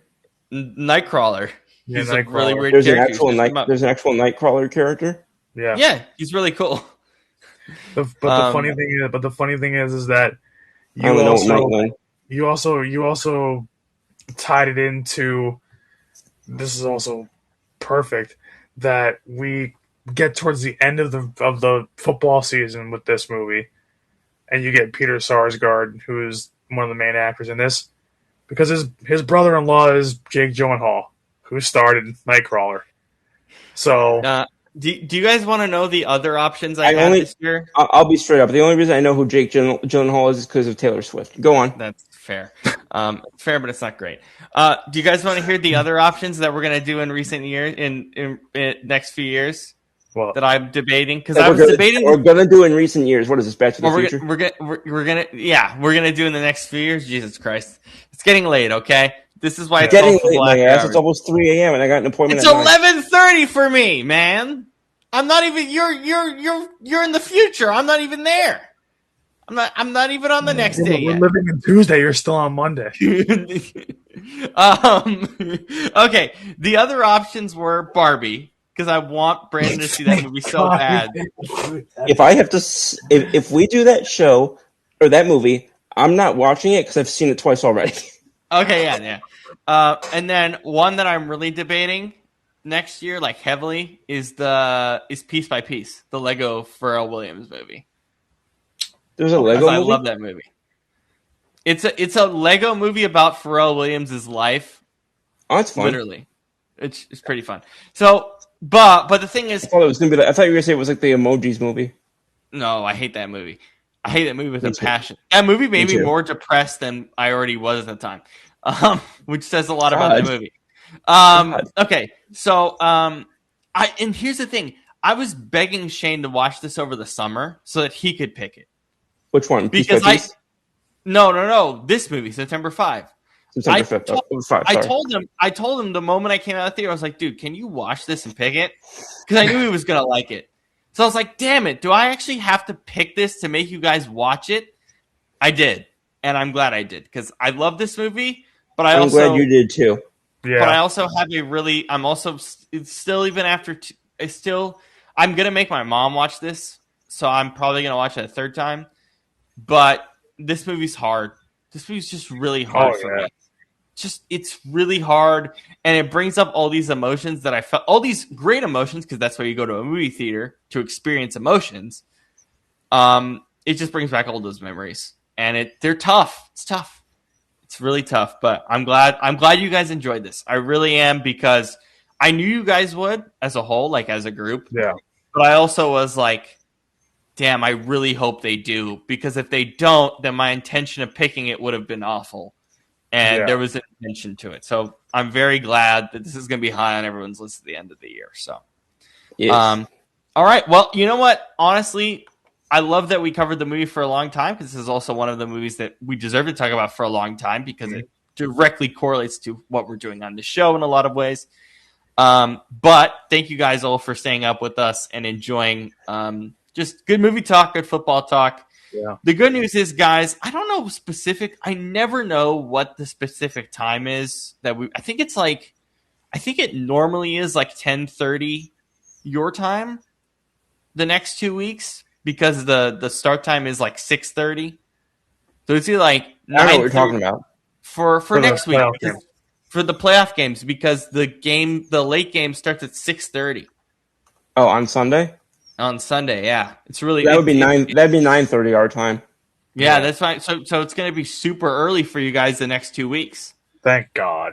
That's going to be nice. And we're still going to find a way to still be on at 2:00 in the morning.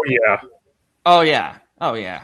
Oh, yeah. This is how we do things here. It is Golf Football After Hours, after all. Well, for Shane, for Brandon, for Scoop, for myself, Robert, thank you for joining, or for myself, Robert, I should say. Not being clear enough because I'm tired. Jesus Christ. Yeah, we're all exhausted. It's fine. We're all exhausted. Thank you for spending your last 3 hours with us. We really appreciate it.